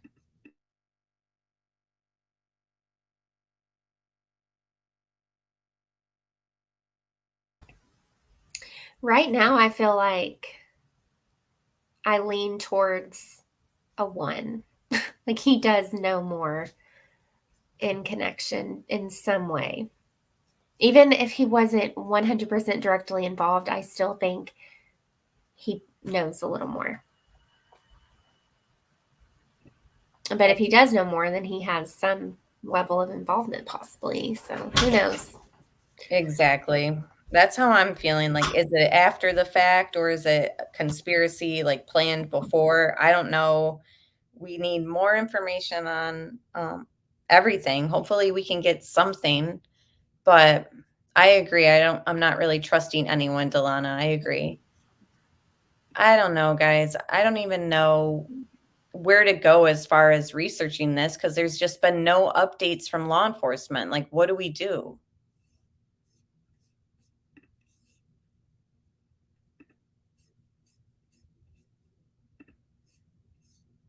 And yeah, Dylan's 20th birthday is coming up in August. So it's just awful. I don't know. It really is awful. It just seemed like ultimately Kurt knew everything about him, and that's not good for. It's just too much. It's just too much. So much going on, and I'm just exhausted from listening to Kurt all day, and I'm sure you guys are too. So again, thank you, chat, and thank you, moderators. And sorry we had, I think, a few lags in our discussion, but it's always a pleasure talking to you. And I love when you come on and talk to me. And I'm going to be out of town this weekend. but I'll be following the case closely as soon as I get back and maybe when I can in the car. And I know that CDT will be following it throughout the weekend too when she can. So check back on both of our channels for updates and all that. And thank you again, CDT, for coming on. Of course. Thanks for having me. And real fast, I want to say, okay, the Pink Dahlia said he moved his backhoe right away. Is that suspicious or normal?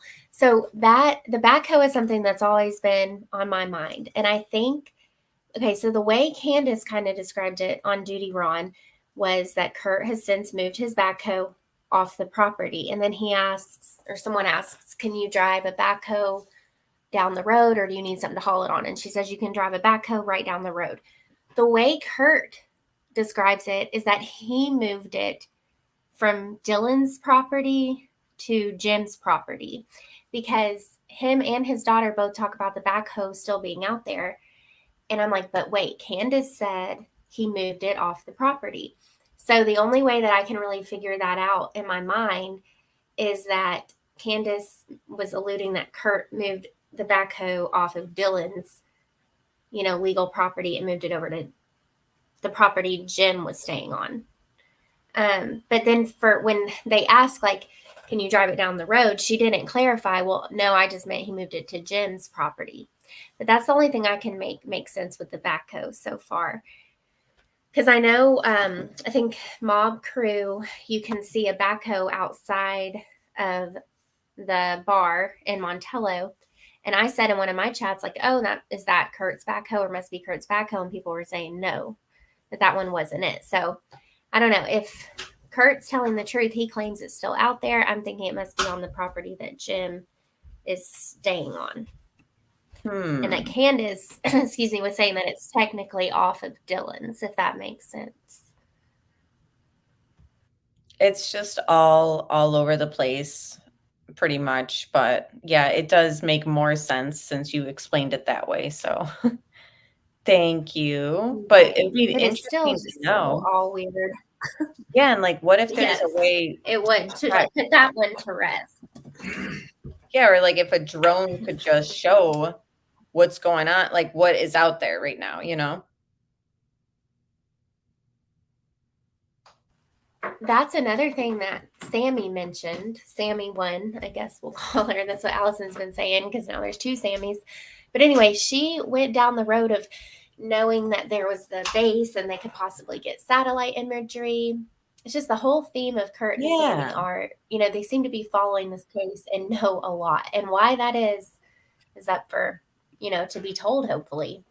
Yeah, she did say that because she was saying like, well, I think that he was planning his seat all night. And if the Air Force would release satellite imagery, then that would debunk or whatever that theory right away or something like that. And I was just like, who would think that? Like, that's where I felt like some of this was just like scripted. Like it was just, they had like an answer for everything. And it was kind of like, obviously her interview would sound very nice and flowing and on point if she had already said all these things to law enforcement behind the scenes too, like she's already had her statements solidified and all that. So that's why it's possible that that's why it sounded like, oh, this sounds very like upfront, and everyone was saying how forthcoming she was. And I'm like, I'm not so sure, but I could be wrong. I just don't know. It's like it's the only scenario where I would almost feel better if she didn't have an answer sometimes. It's like you don't it was just like you said, it was just almost like a script, or she had it all prepared. Not that the questions she was being asked were scripted, but the questions she was being asked are obviously from people who have followed the case and been in chats, and so has she. Yeah. So that's where I'm at with it. Yeah, it's just very bizarre. But again, hopefully we have some good updates, but until then. Yeah, I'll stop talking for real. I know we have a lag. We usually don't, but I'm done talking about it. It was a good chat, and I agree that Kurt is exhausting and confusing, and I think that this case is going to be, I don't know, it's going to be a long road, I feel, whatever may or may not come out. I know. That's the thing. It's like, I don't want to be left up in the air with no updates. Like, I feel like we've already gone like a week without update, like more than that. I don't know. I also feel like Candace was all excited about Jim Brenner being in custody, and like it seemed hopeful like during that whole week with the hearing. But then at the same time, he hasn't been charged with anything in relation to Dylan. So I'm just like, how, I don't know if this is that good, you know?